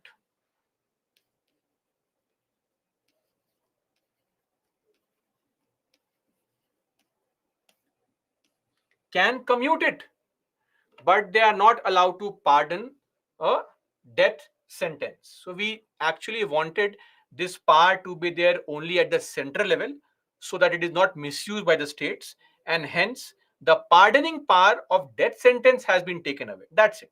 Nothing else. Okay. I can't understand point 1. Dhanya. For that, you have to know what is pardon also. Sadly. What is pardon, Dhanya? Please write. What is pardon?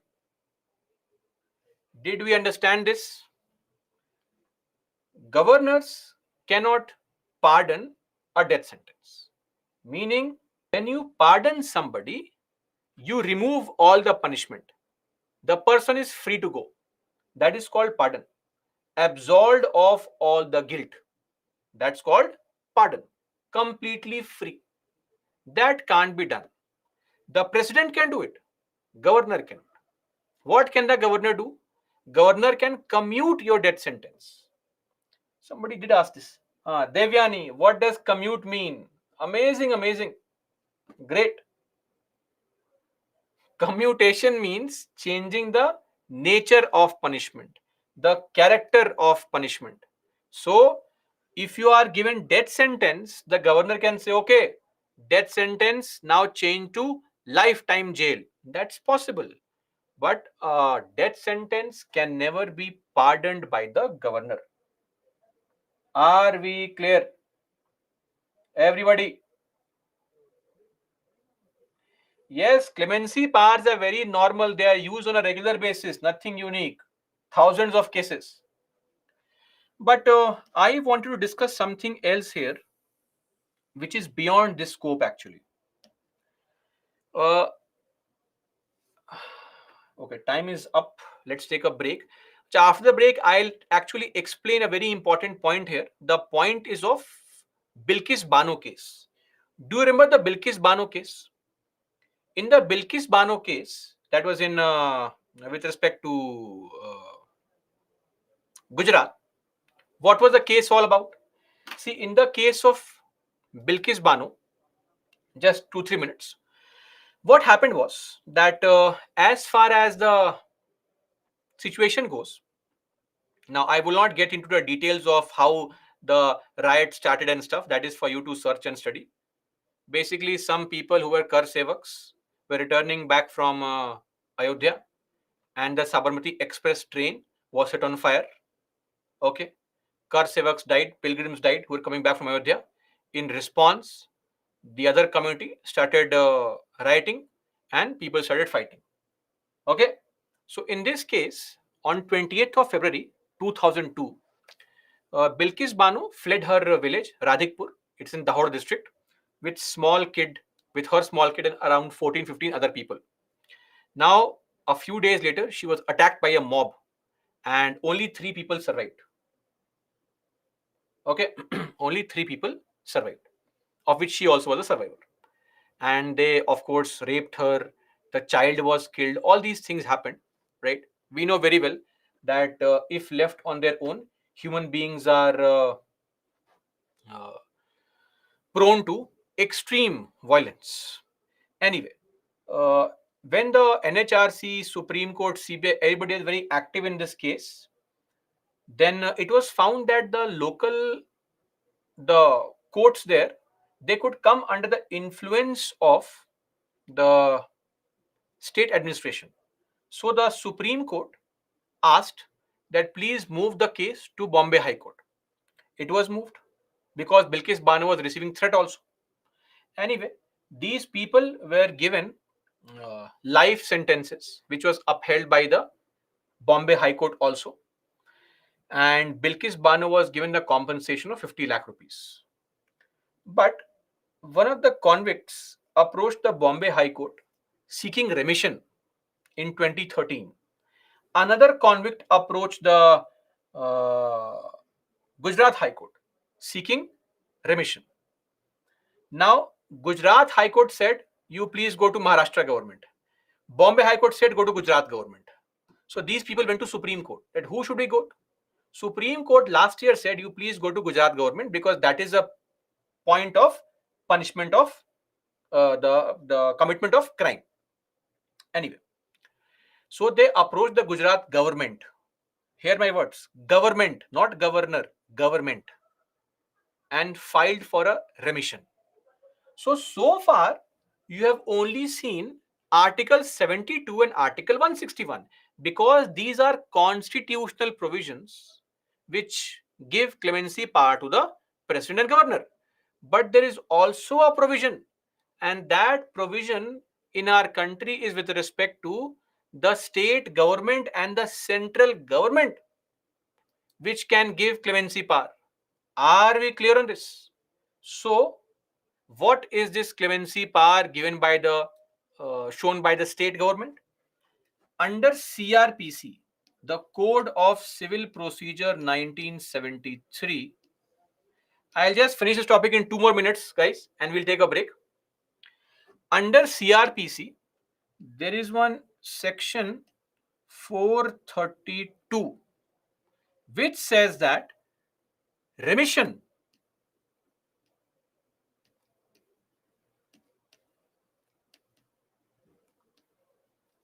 can be allowed by government, central or state government. But there is a small point. Now, what is remission? For those who do not remember it, remission means reducing the period of punishment, the tenure of punishment. That's called remission. So these people were given life imprisonment.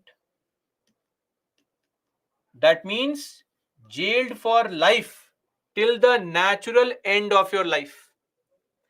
But there is a limitation on the remission power of the government. And what is that? The same law, section 433A says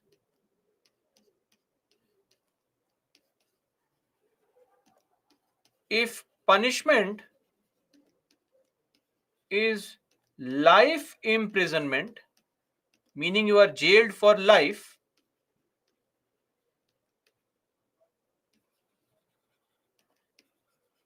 remission can't be shown before 14 years. Did you understand this point? If somebody is given 10 years of life imprisonment, then the state government can show remission and can say punishment reduced to 1 day, go enjoy. But if you have been given life imprisonment jail, then the punishment cannot become less than 14 years. You have to serve at least 14 years in jail if you are trying the state government's remission. If you go to governor or president, there is no such limitation. Are we clear? If you go to president or governor, they have no such limitation. They can show remission for 1 day also. But the state government cannot show remission to less than 14 years. Clear? Now think of this. These culprits were given life imprisonment in 2008.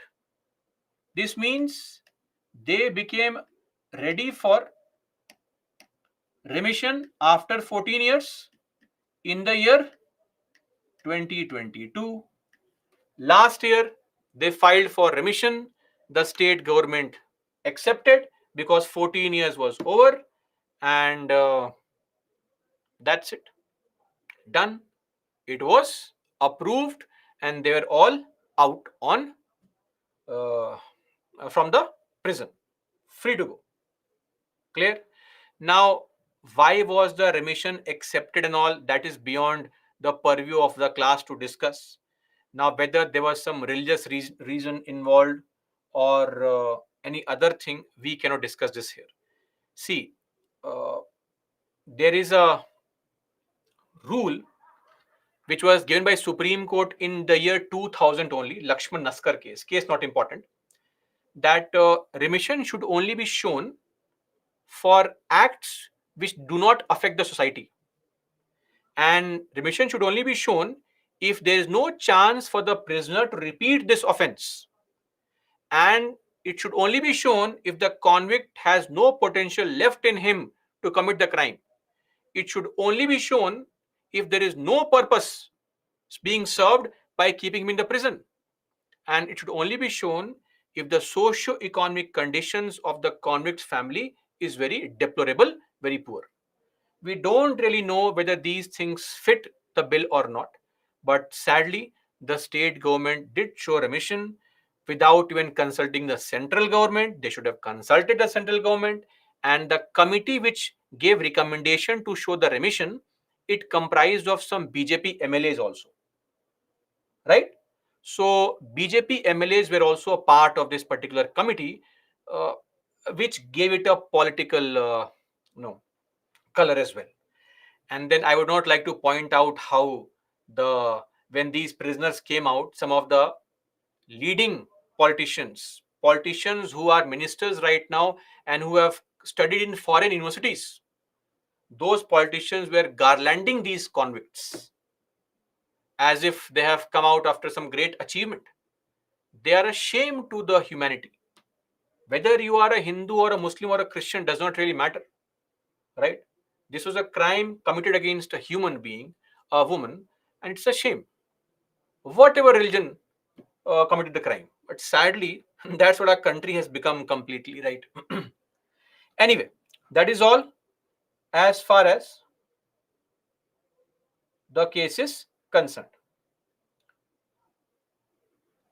Remission can reduce the tenure. That is why for life imprisonment, their tenure was reduced to 14 years only. From life, it became 14 years. That's it.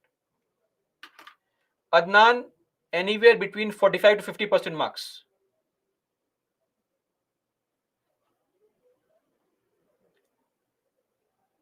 Vaishnavi, these topics are not really required for the exam also.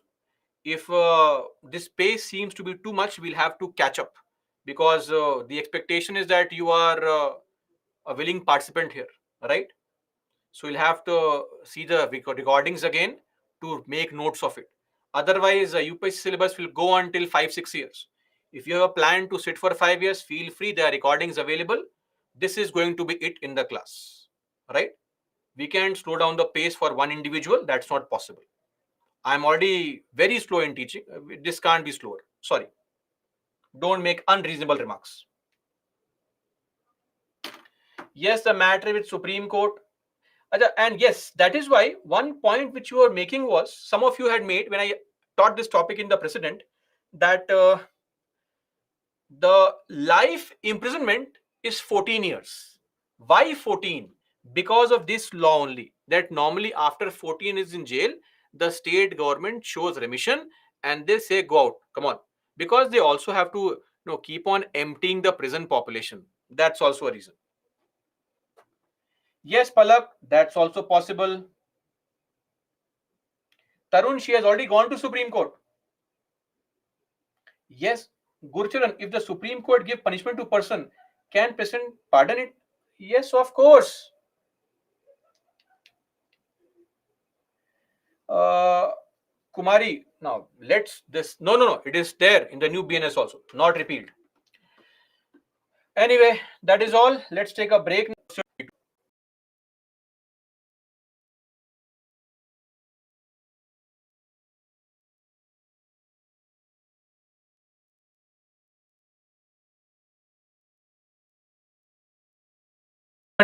Answer. But Basu, getting a surge in mercy diminish. Governor can controls the jail. Okay.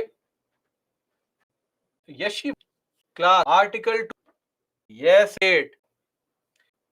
It's not, but it's like how can you raise? I wish to become okay. Certain states.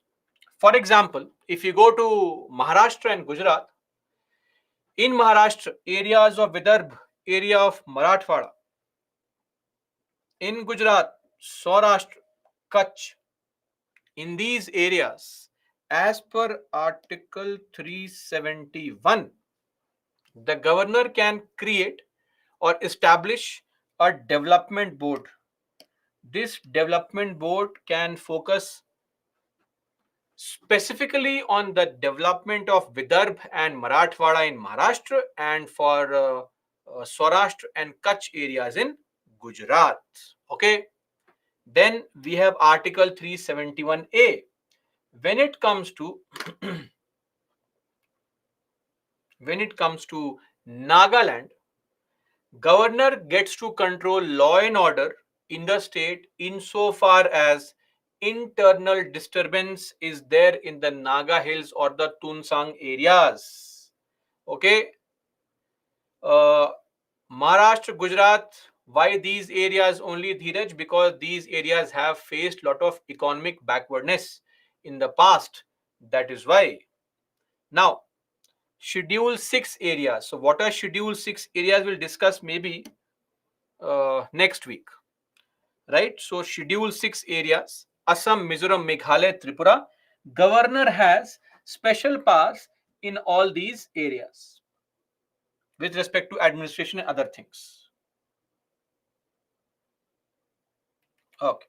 Then Article 371C, Manipur. So with respect to Manipur, regarding the administration of the hill areas in Manipur, governor has been given additional responsibility. Clear?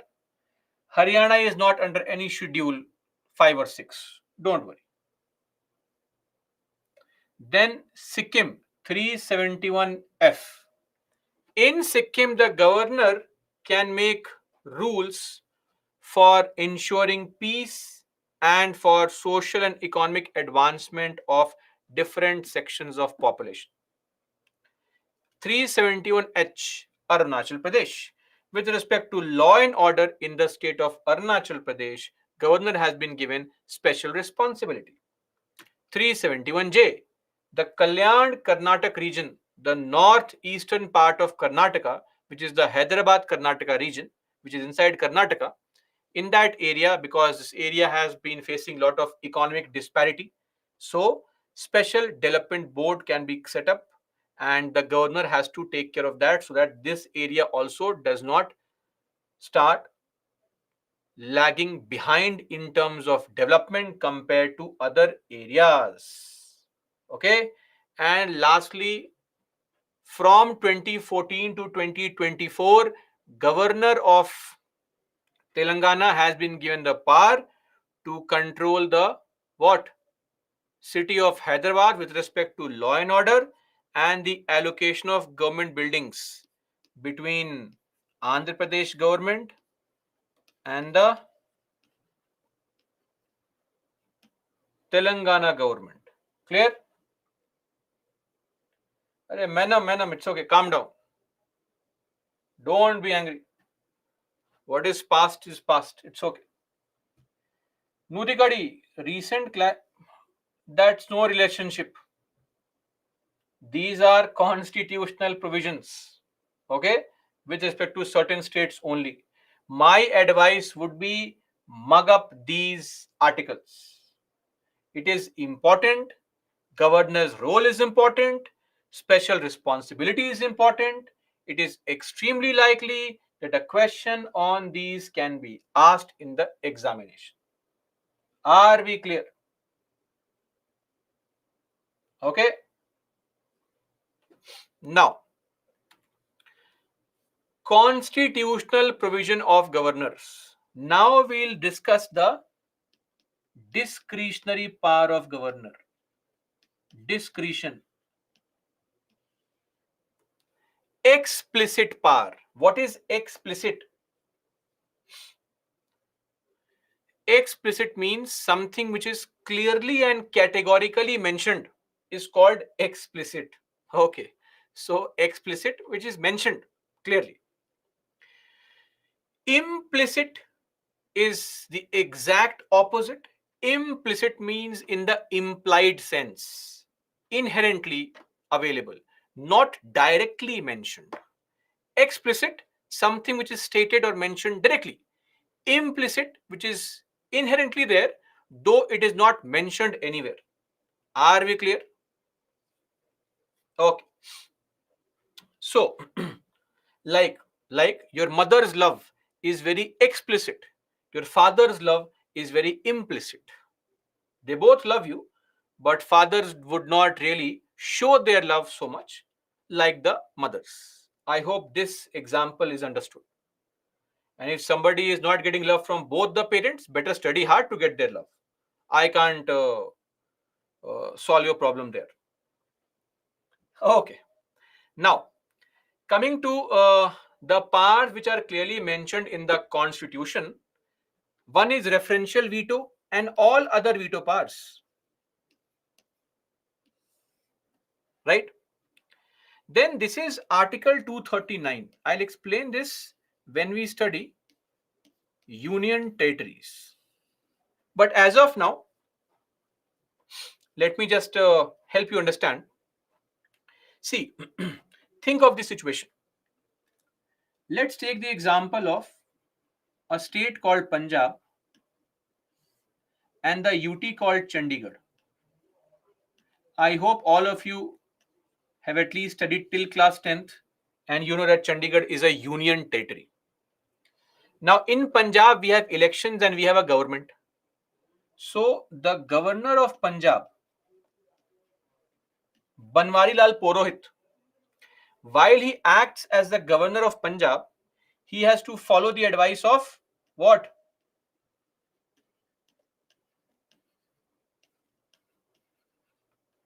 Council of Ministers of Punjab. But if the same governor is made the administrator of Chandigarh, UTs don't have governors, they have administrators. If he is made the governor of administrator of Chandigarh, then same person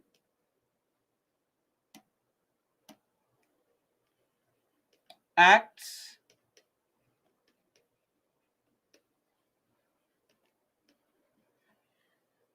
independently, because there is no government only in Chandigarh. Whose advice will he follow? Clear?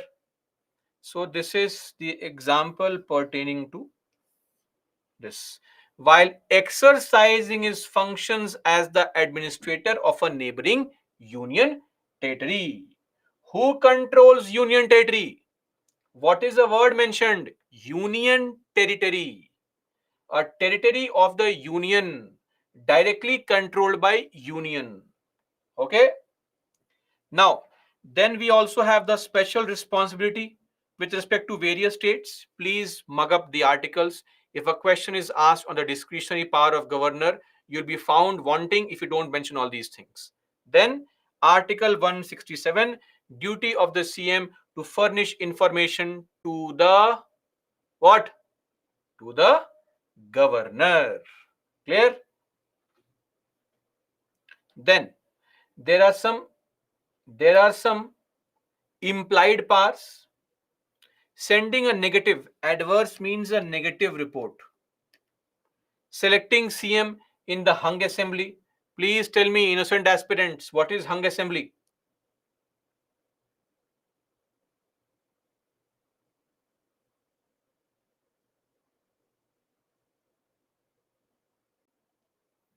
Then dismissal of the Council of Ministers when it cannot prove the confidence of the State Legislative Assembly.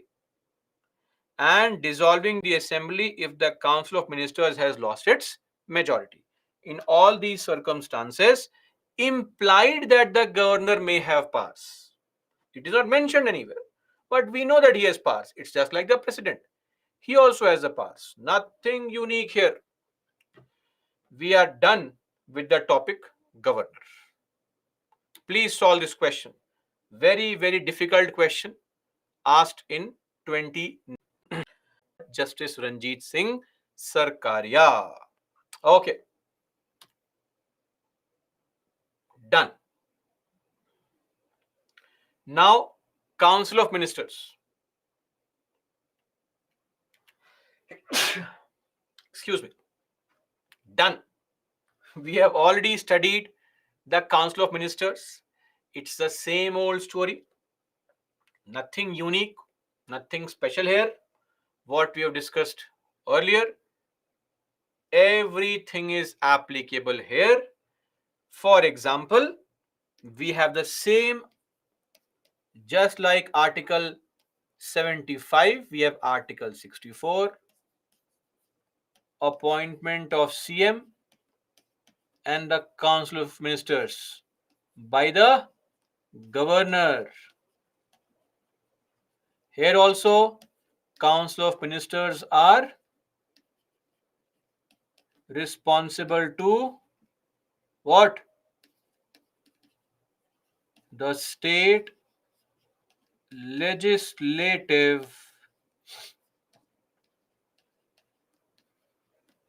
Assembly.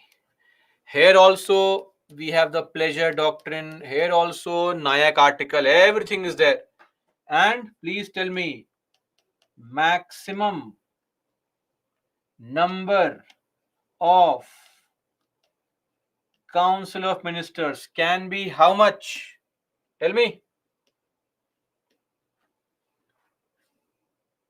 15%. What is this quorum and all? Who is writing quorum and all?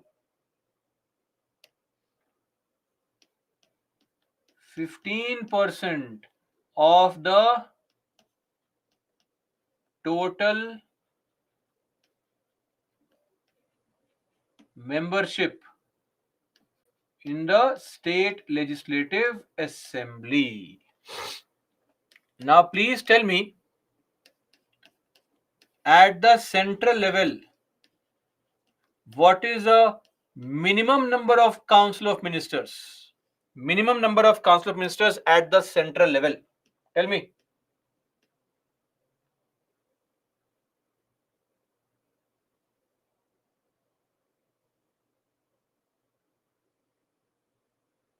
Kavana, Dudekula, Prasanna, Akash. Only few people with correct answer. Karthik. There is nothing mentioned in the constitution. I'm not sure how you're writing all these numbers. 7, 15, 1/3, 12, 2/3. How? From where did you find all these numbers? At the central level, nothing is mentioned. Nothing. But at the state level, we need to have how many ministers at least? 12 ministers. Are we clear? At the state level, 12 minimum, maximum depends on the number of people in the assembly. Okay. And this was also done through which amendment act? The 91st Amendment Act 2003. Simple. The position of the chief minister is analogous, similar to the position of the prime minister and the council of ministers at the center. Similar position. Now tell me, should we have a finance minister? As per the constitution, is it mentioned? Oh yes. Where is it mentioned? Nothing is mentioned on any minister. So please tell me, where are all these ministers mentioned?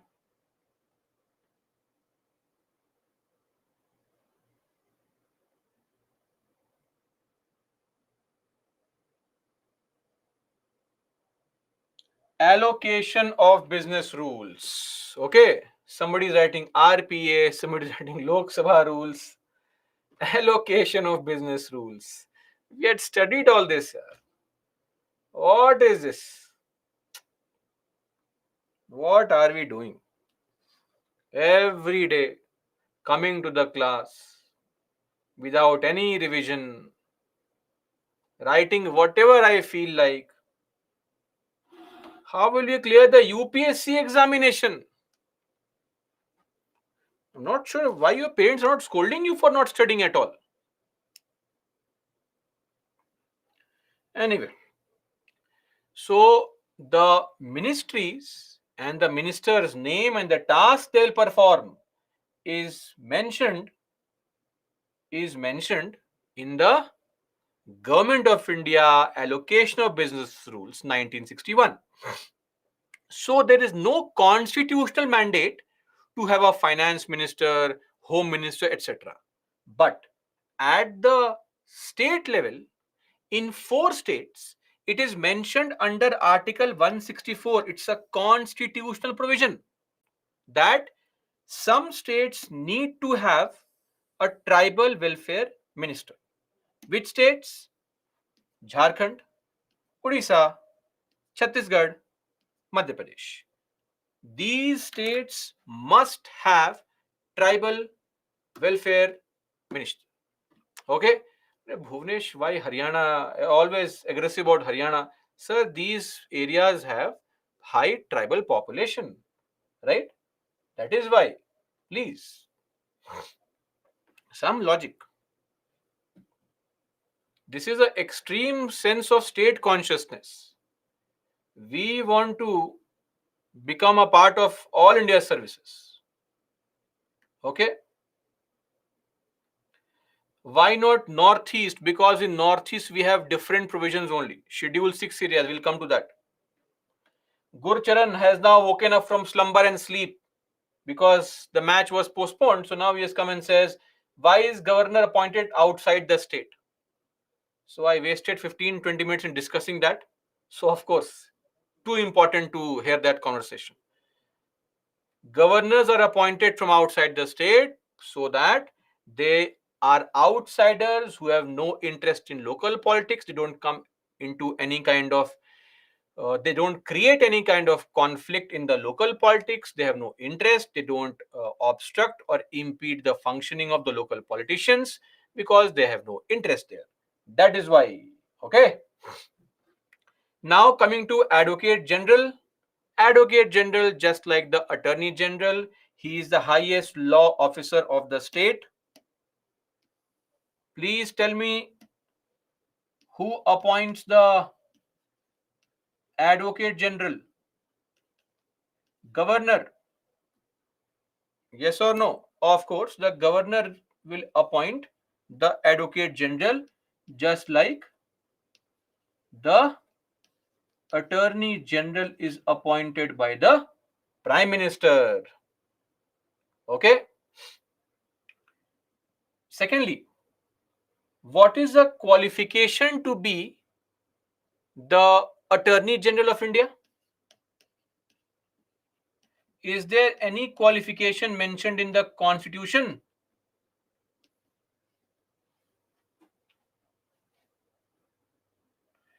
What is the qualification to be the Attorney General of India as per Constitution?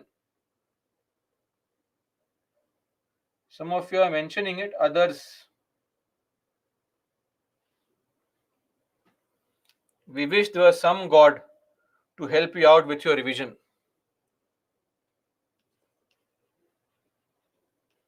Same as Attorney General, Supreme Court Judge. So, Advocate General, same as High Court Judge. Are we clear? Whoever has a what kind of answers am I seeing right now? Sometimes it's hilarious.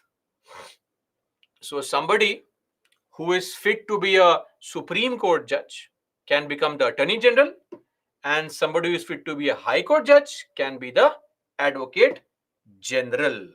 Are we clear? Attorney General is appointed by the President, Center. Of course, on the advice of Prime Minister only, but President. You said just now by Prime Minister, did I?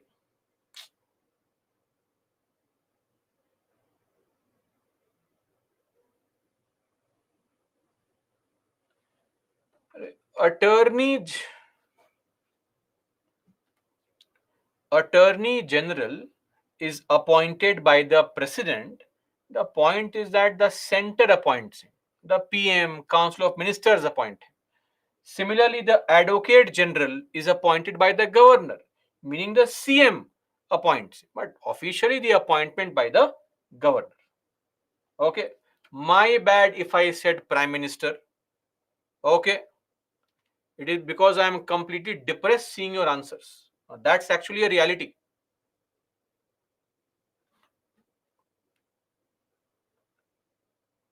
Anyway, let's move on now and discuss the state legislature. Just waiting for a moment. The faculty, oh, some slip has happened. Oh, some mistake has happened. Real school kids. I mean, I was under the impression that we have more mature lot here. Oh God, hilarious. These are the amazing things that no keep me going Great. Now, coming back to the state legislatures.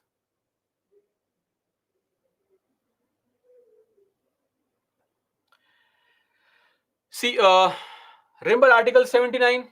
What is Article 79? Article 79 says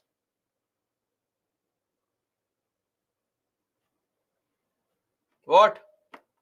The parliament is organized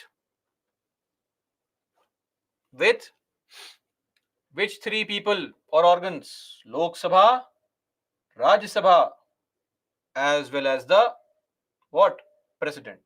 No, Sandeep, Advocate General will not come from some other state. Advocate General is a government's lawyer appointed by the local government there, the state government. Why will he be an outsider? The CM wants his person to be the lawyer for him. Why will he call an outsider to be a lawyer? He can be an outsider also. There is no such convention. Okay, let's move on now. Similarly, the state legislature is also organized along the exact same line, meaning the state legislature comprises of what? Number one, governor. Number two, in every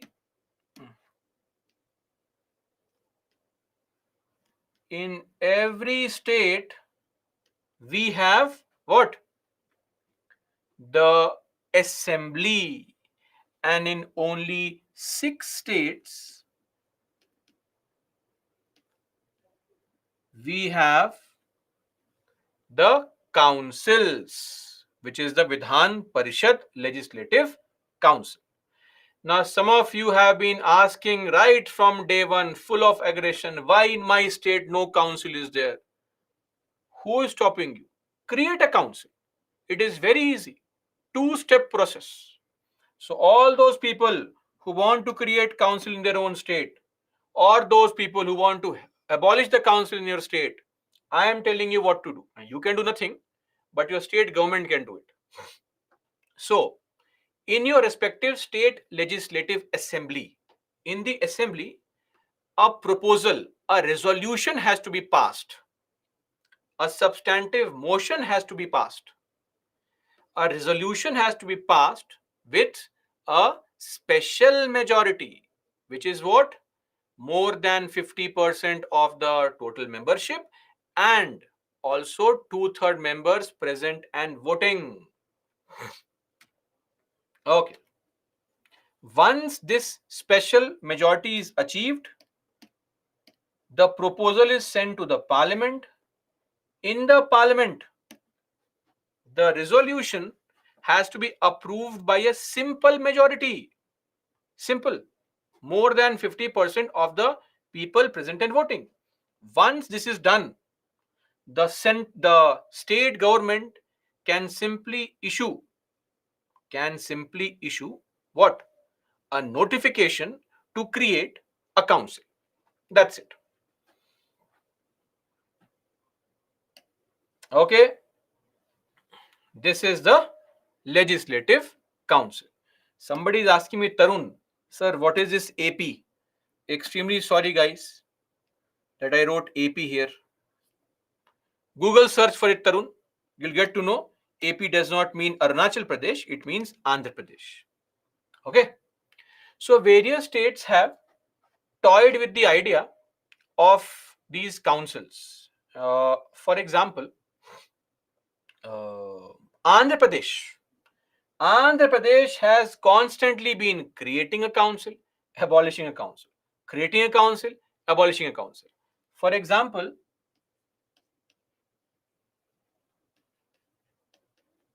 in 1958, they created. After few years, they said, sorry, don't like it. They abolished.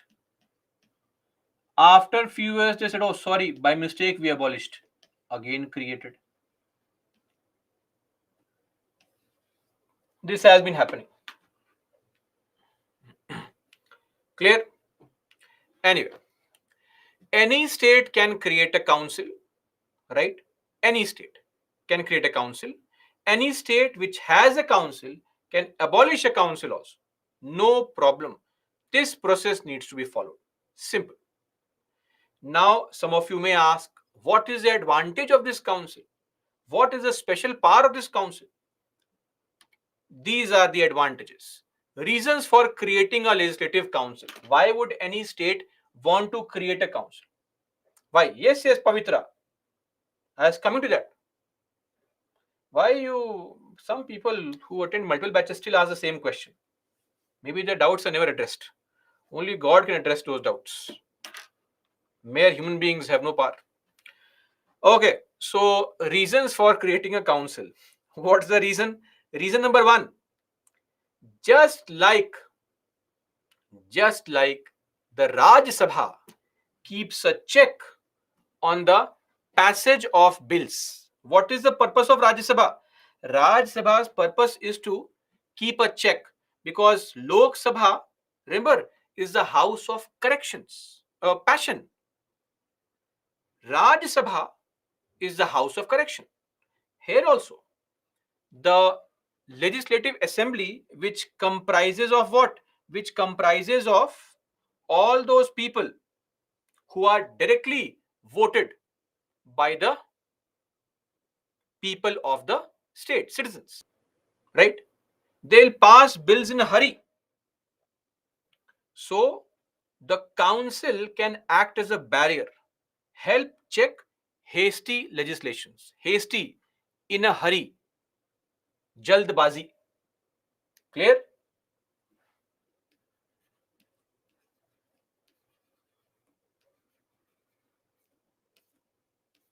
In a hurry. Then non-elected people, these people are not directly elected by the voters. They can also contribute to the legislative process. Sometimes some intellectual people may not be able to win the election. Same goes for Rajya Sabha also, right? See, the idea is very, very clear. In general, people will not appreciate class. Why? Because they don't have the understanding to appreciate class. So mass appeal is what helps you win the election. So somebody who is highly intellectual cannot go down that same path of politics, may never be able to win the election. So how do we incorporate them also in the legislature and get their point of view also on bills, etc.? So non-elected people, they can also contribute to the legislative process, passage of bills. Now, they also provide valuable suggestions. Of course, it's like the other house. Your task is to discuss on those bills and provide valuable suggestions. And lastly, it's the representation of special interests. Don't panic, I'll discuss it shortly.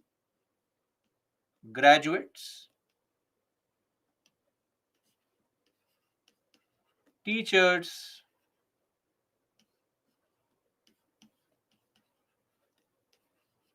and local bodies. How this has come, I'll discuss it. Just give me some time, I'll discuss it. Now, we will discuss in detail how our members chosen. Just relax. Don't waste time in typing the question. Why will I not discuss that topic? Please focus on the topic being taught.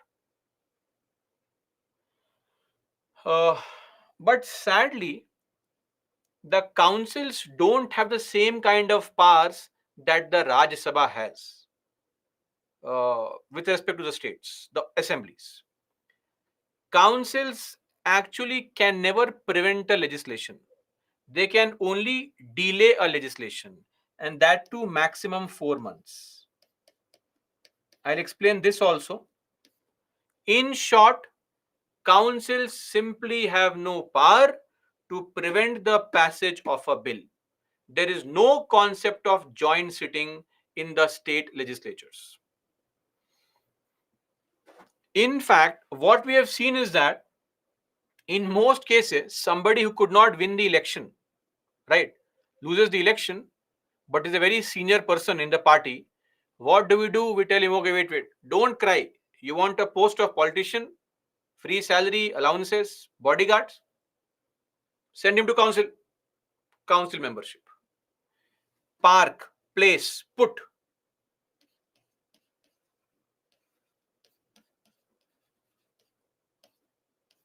leaders who are not able to win election. Since we could not win election on our own, we had to be placed somewhere, like you park your car, the leader has been parked there. Why? Because this leader belongs to, he's a very senior leader. What to do? His father used to be a very important politician, etc. He has given a lot of money for the party. Make him member of council. That's what it has come down to now. So people say that it just strains the state's finances. Straining the state's finances. Additional burden without any contribution. Without any kind of contribution. They just strain the state's finances. Are we clear, everybody? So, actually, councils in their current form are of no use. Okay? Now, let's look at the composition first of the Lok Sabha, and then of the assembly, and then the council. So, first up, the legislative assembly. Now, as far as this is concerned, legislative assembly is mentioned under article 170, its composition. So please follow properly. There are various states with various sizes, various densities of population. So of course, we cannot have same number of MLAs in all the states. Now, the maximum number of MLAs any state can have is 500 plus one Anglo-Indian nomination by governor. This provision has expired. It is no longer there. If I write expired, you will say, sir, member has expired. That is why I had to write in full. Provision has expired. Terror in my mind. Okay. So maximum 500 people, minimum 60. So every state, however small you may be, you have to have 60 MLAs. Now, let me just clarify. In the constitution only, there is an exception given. Some states, because they are so small, they can have less than 60. Exceptions mentioned in the constitution. For example, Nagaland. Nagaland, as per Article 371, capital A. Articles are not important here. Don't go crazy. Can have 46 MLAs also. It has 60 right now. It can have 46 also. Or Sikkim 371F. Sikkim can have 30 also. It has 32, can have 30 also. Or in the case of Mizoram 371G. 371G. It can have 40 also. Arunachal 371H. It can have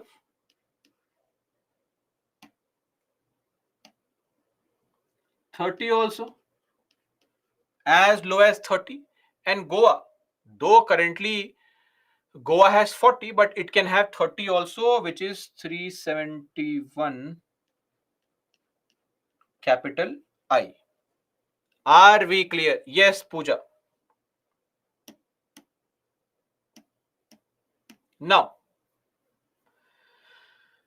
coming to some very basic features. Point number 1,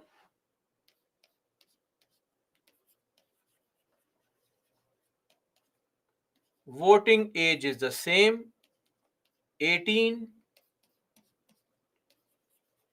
You have to be a citizen, right? Beyond that, one very important point that you should understand is that when it comes to the elections here, elections are direct in the assembly. We follow FPTP. Please, now don't tell me what is FPTP. You have full right. First past the post. Okay. Besides this, we also have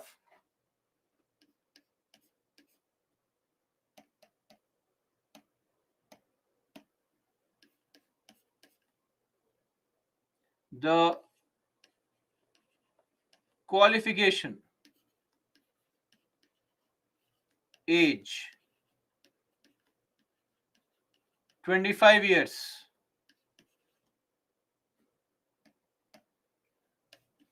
To contest. Okay. Here also we have reservation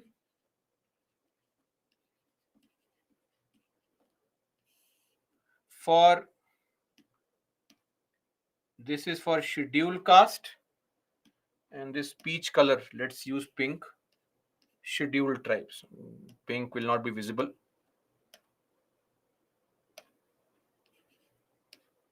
Scheduled tribes. So this is with respect to a scheduled tribe seat and scheduled caste seat. Are we clear on this? Everybody.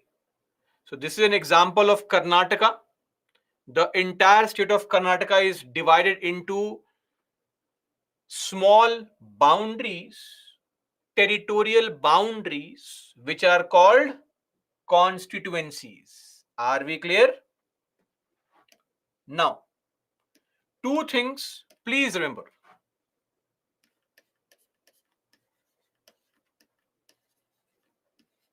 Number of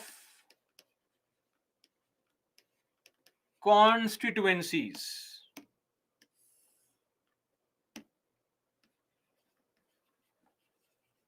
based on which population?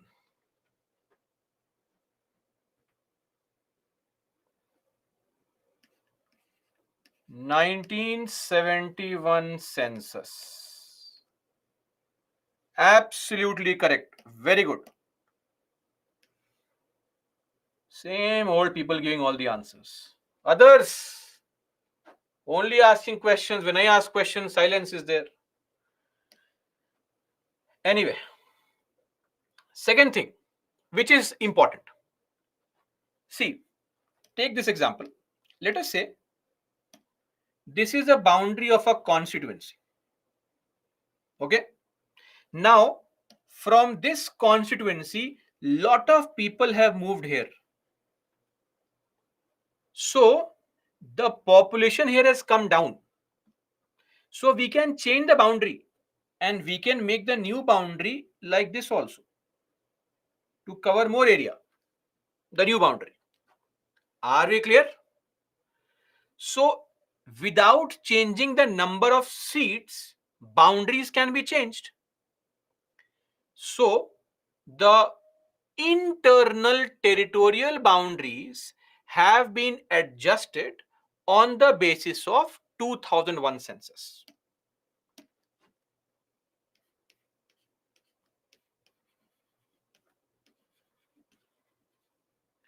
Internal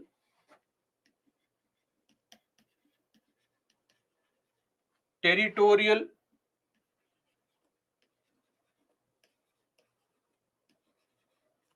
boundary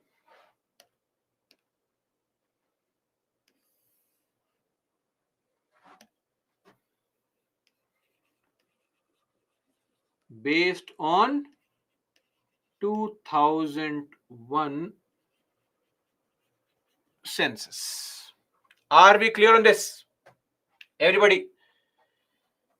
So we have reservation of scheduled caste. Some seats are reserved for scheduled caste. Some seats are reserved for scheduled tribe. Please tell me who decides how many seats will be reserved for scheduled caste, how many for scheduled tribes? Who decides this?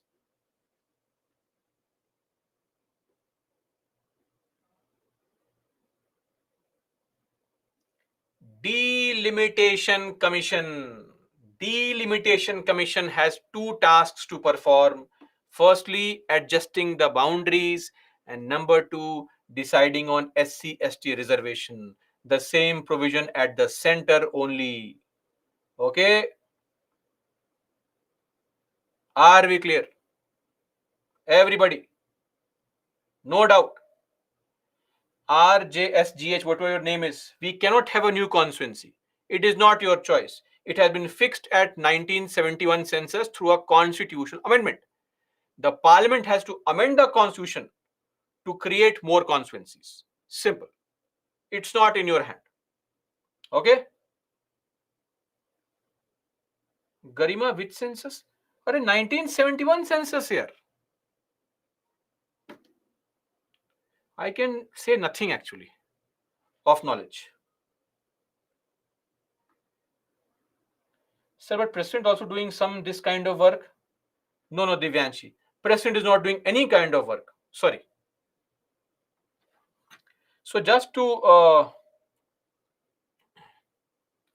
Bhuvnesh, it's not 2003 census. Actually, this 2001 census change was made through the 87th Amendment Act in the year 2003. Clear? Okay. Basu, sir, you told you will tell about 243K. Yes, Basu, I will when the time comes under panchayats and municipalities. Let the time come first. So, this is the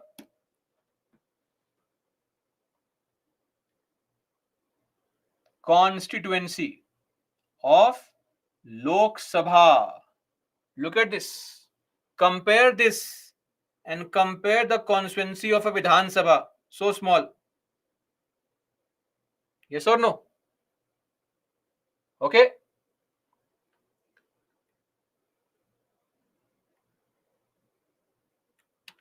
Now, one more thing. Do you remember I had mentioned this point earlier that how many MPs are there given to your state? How many MPs have been allocated to your state? That is mentioned in the what? Where is that mentioned? In the Lok Sabha.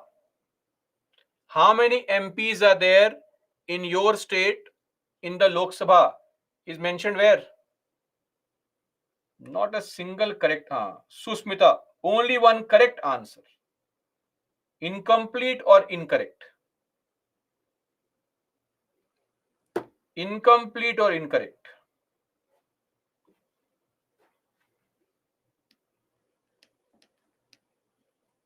Number of MLAs in each state is mentioned under Schedule 2 of RPA. Which RPA? Some of you are very smart, not writing the year because you don't remember only. 1950. Not 51. Don't write 51. Now at least write 50. Okay, so number of MPs is mentioned in Schedule 1, MLAs in Schedule 2. Are you clear? Okay. Let's move on now. Now coming to the composition of councils. So, firstly, how many MLCs can be there in any state? This criteria is Article 170. So it depends as nearly as possible between these two numbers only. So it will be minimum 40, but maximum 1/3 of the total strength of the assembly. That is why, for example, 6 states, which 6 states have councils? Starting with Andhra Pradesh, not Arunachal. Andhra Pradesh. It has 50. Then second state in the alphabetical order would be Bihar, has 75. Then you have Karnataka, 75. Maharashtra, 78. No need to remember all this. Then Telangana, 40. UP, 100. Okay. In fact, this minimum used to be earlier, sorry, maximum used to be earlier 1/4.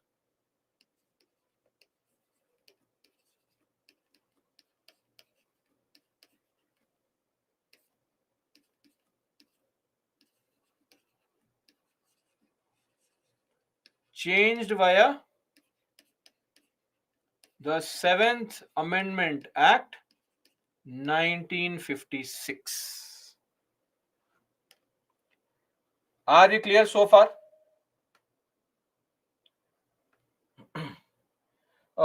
See, guys, one more question. I think S. Das Gupta has asked this question, that if, let's say, Sikkim tomorrow has creates a council, then how much will it have?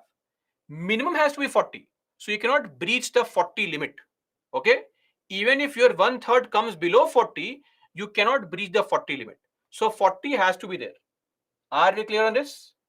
40 here means the number of members in the legislative council. Are we clear?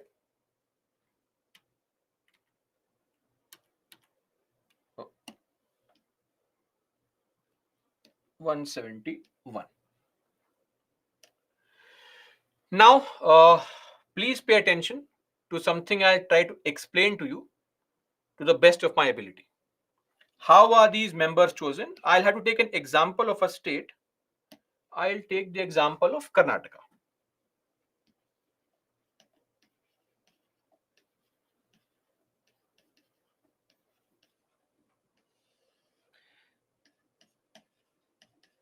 Karnataka total MLCs is how much?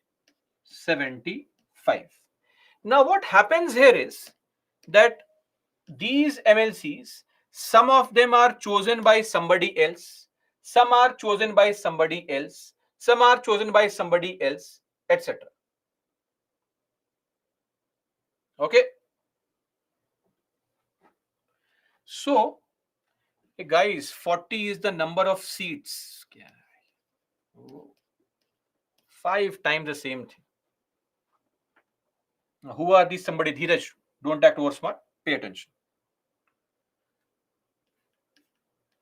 1/3 MLCs. 1/3 MLCs.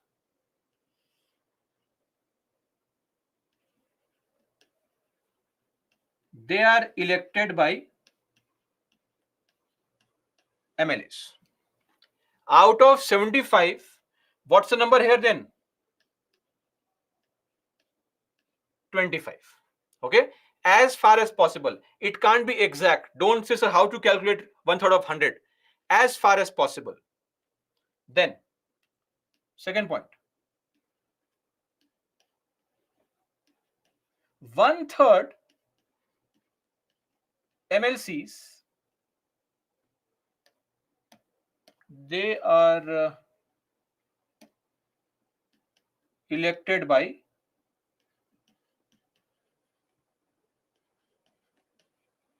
local body members. Local body members meaning members of panchayats and municipalities. Okay. Then 1/12 of the MLCs, as far as possible, same story, they are elected by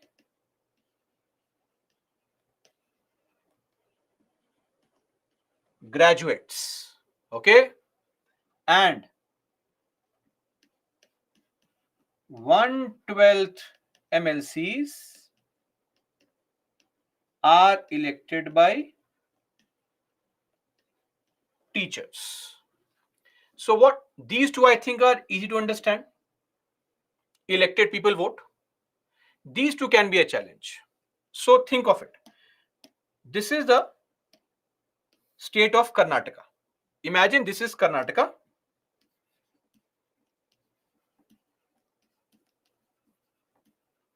This entire state is divided into 7 different parts.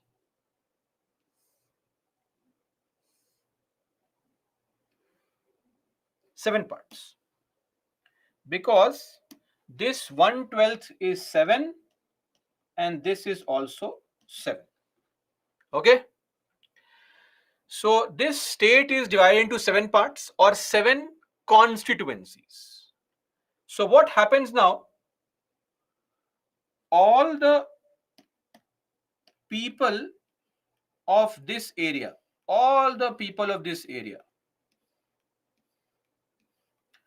who are graduates for the past 3 years,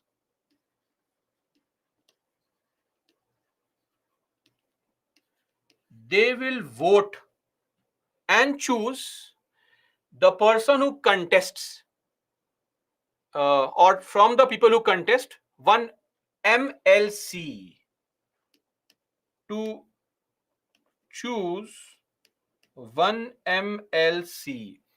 It's not that the MLC must be a graduate. He cannot be a graduate also. That's okay.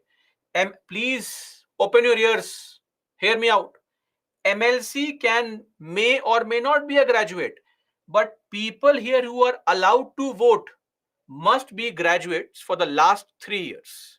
So you have to go and get yourself registered with the ECI office that I am a graduate living in this area. Please put my case, or please put my name in the voter list. For example, in the case of Karnataka, the constituencies are very simply named. They are named like Karnataka South, Karnataka West, Karnataka Northeast, etc. Clear? So once your name is there in the voter list, you can simply go, same voter ID card, go there, cast your vote. They'll match your name with the name there, done. Over. Are we clear? So all the people of this area will choose one member, one MLC. All these people, one MLC. All these people, one MLC. 1, 2, 3, 4, 5, 6, 7 MLCs are chosen by graduates. The exact same thing is done for the teacher also. Now what will happen is, all the teachers of this area, same area, they will also vote.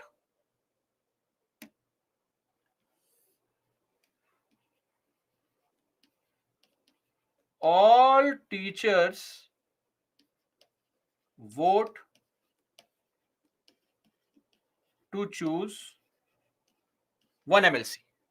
So from that same area, we'll have 2 MLCs. One MLC chosen by graduates, one MLC chosen by teachers. Are we clear now? Everybody?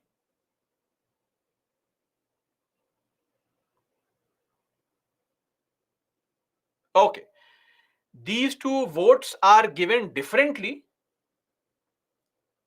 and when you are going to choose 1/12 by elected by graduates, but who are graduates for at least 3 years.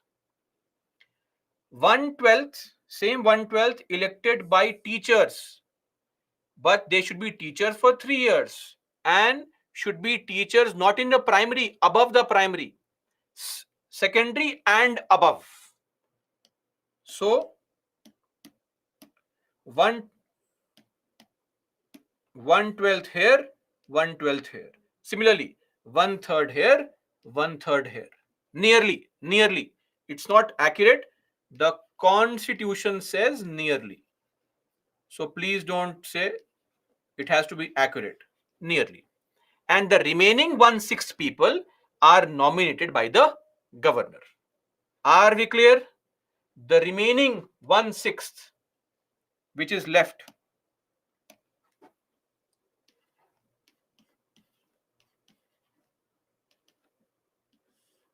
they are nominated by governor. In this case, it will be 11. Are we clear? Everybody now? Is there still some doubt? So I'll repeat once again. One third of the members are chosen by all the MLAs of the state. So MLAs have their representation. 1/3 of the members are chosen by local body members in the state. 1/12 are chosen from this area, 1 MLC, by graduates from the same area, because the constituency is the same area, but this time only teachers will vote and they will choose somebody else who will represent the interest of teachers. So teachers' interests are represented through their members. Graduates' interest is represented through their members. Local body, panchayats, municipalities, their interests are represented through their members. Look at this now. Representation of special interest, of graduates, of teachers, of local bodies. Are we okay now?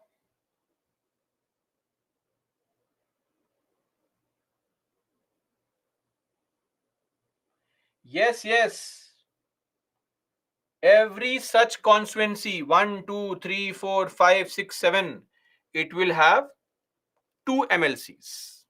One chosen by teacher, one chosen by graduates. You can be a part of both.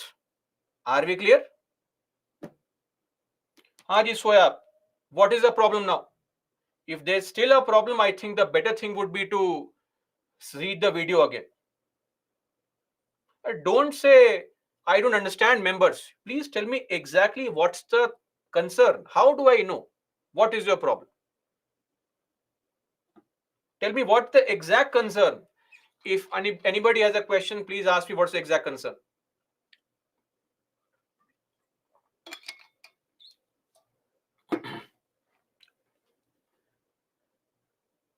See, I'll explain this point again. I'm not sure if this could be explained better than this. Trust me on this. It's not my arrogance telling, but it's a reality. When it comes to any state like, say, Karnataka, the entire state of Karnataka is now divided into 7 different parts. Like in the case of MLAs, the entire state of Karnataka was divided into 224 parts, constituencies. This time, there are 7 constituencies. I am telling you the names also of the constituencies. One is called Karnataka South, other is called Karnataka West, Karnataka North, Karnataka Northeast, Karnataka or Bangalore, etc. 1, 2, 3, 4, 5, 6, 7. Constituency number 1, number 2, number 3, number 4, number 5, number 6, and number 7. Okay? Now, you are living in this area of the state. You are living in this area of the state. This is an area in the state. I hope you understand this. So if you are living in this area of the state, you go to the election commission and say, I want to register myself as a voter. I'm a graduate. See my graduation certificate. It's 3 years old. Please add my name. They create a separate voter list which contains names of only graduate people. Right? Now, when the election comes for this area, You will be given the announcement just like your Lok Sabha election, Vidhan Sabha election. So you can go and see the list of all the people who are contesting, cast your vote in favor of anybody, and just like you, there are other graduates living in this area. You all will collectively vote and choose somebody who becomes an MLC. Are we clear? Second thing, people of the same area. We also have teachers here. Let's say somebody is a school teacher. He or she says that election commission, I'm a teacher working in secondary school. See, for the past 3 years I'm working. Add my name. There is a separate voter list which only has names of teachers. When the time comes, all the teachers of the same area, they will also vote and they will choose one person who will become MLC. The MLC in yellow comes from the same constituency, but he or she represents the interest of teachers. MLC in green comes from the same constituency, but he or she represents the interest of graduates of the area. Yes, Kumar.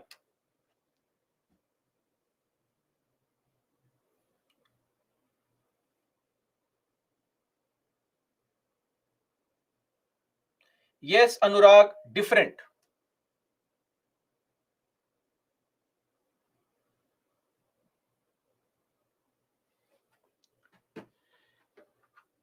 Soyab, you are asking who will they vote for? Whoever is contesting election. I can contest, you can contest, right?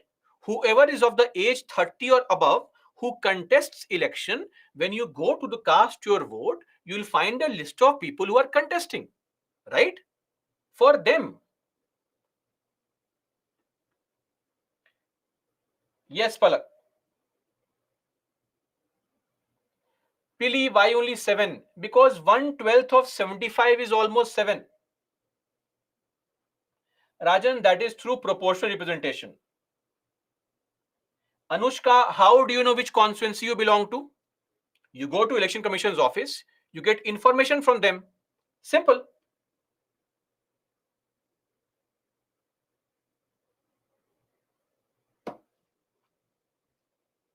Yes, Neha, yes. Lakshmi, that was mentioned as per the constitution originally to ensure that people who are intellectuals, right, of the area, they also get a chance to have their say in the legislature.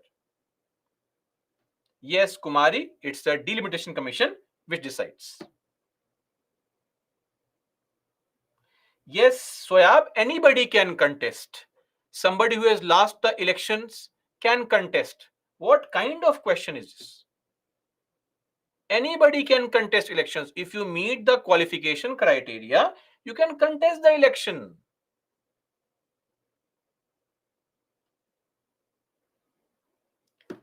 Guys, if you still can't understand it, don't worry, this won't be asked in the examination. As simple as that. Ignore it. What about remaining votes? What remaining votes? What votes remain? Just 4 or 5 people completely oblivious of what is happening. I'm not sure if you're even paying attention to what I'm saying.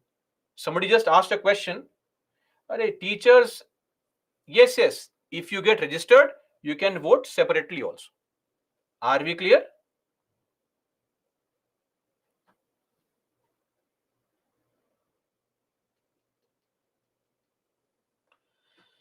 Okay, guys, if still there is some doubt, it would be more appropriate to see the video and then kindly, if still you can't understand, ignore it. Guys, teachers who are graduates, if they want to get registered, they can vote again. Am I clear now? Everybody? All these teachers are also Indian citizens. They vote in the Lok Sabha also. They vote in the Vidhan Sabha also. Yes or no?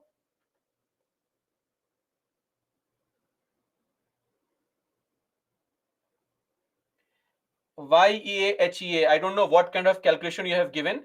25, 25, 50, 57 plus 7, 64 plus 11, 75. I'm not, this is the first time I've ever seen at least, I think, 8, 10 people who have so much of complication. Trust me on this. At least hundreds of batches. I have never seen this happening ever. Anyway, still I'm telling you, it's okay. Don't worry. The point is that if you don't understand this, UPSC has never and will never ever ask a question on explaining the process of the elections to the councils. That's it. If you want, mug up this particular table, 1/3 by local bodies, 1/3 by assembly members, 1/12 here, 1/12 here. That's it. Okay. Done. Now, I'll mention the task quickly.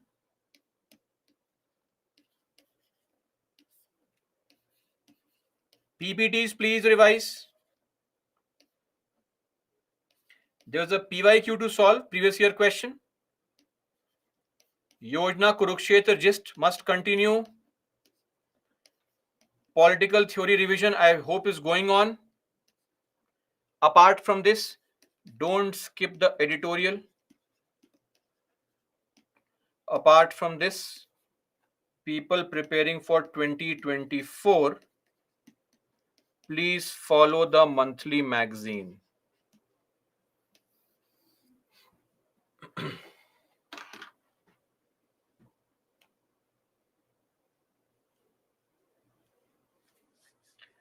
Okay. Pili, sir, what if my constituency is not in out of...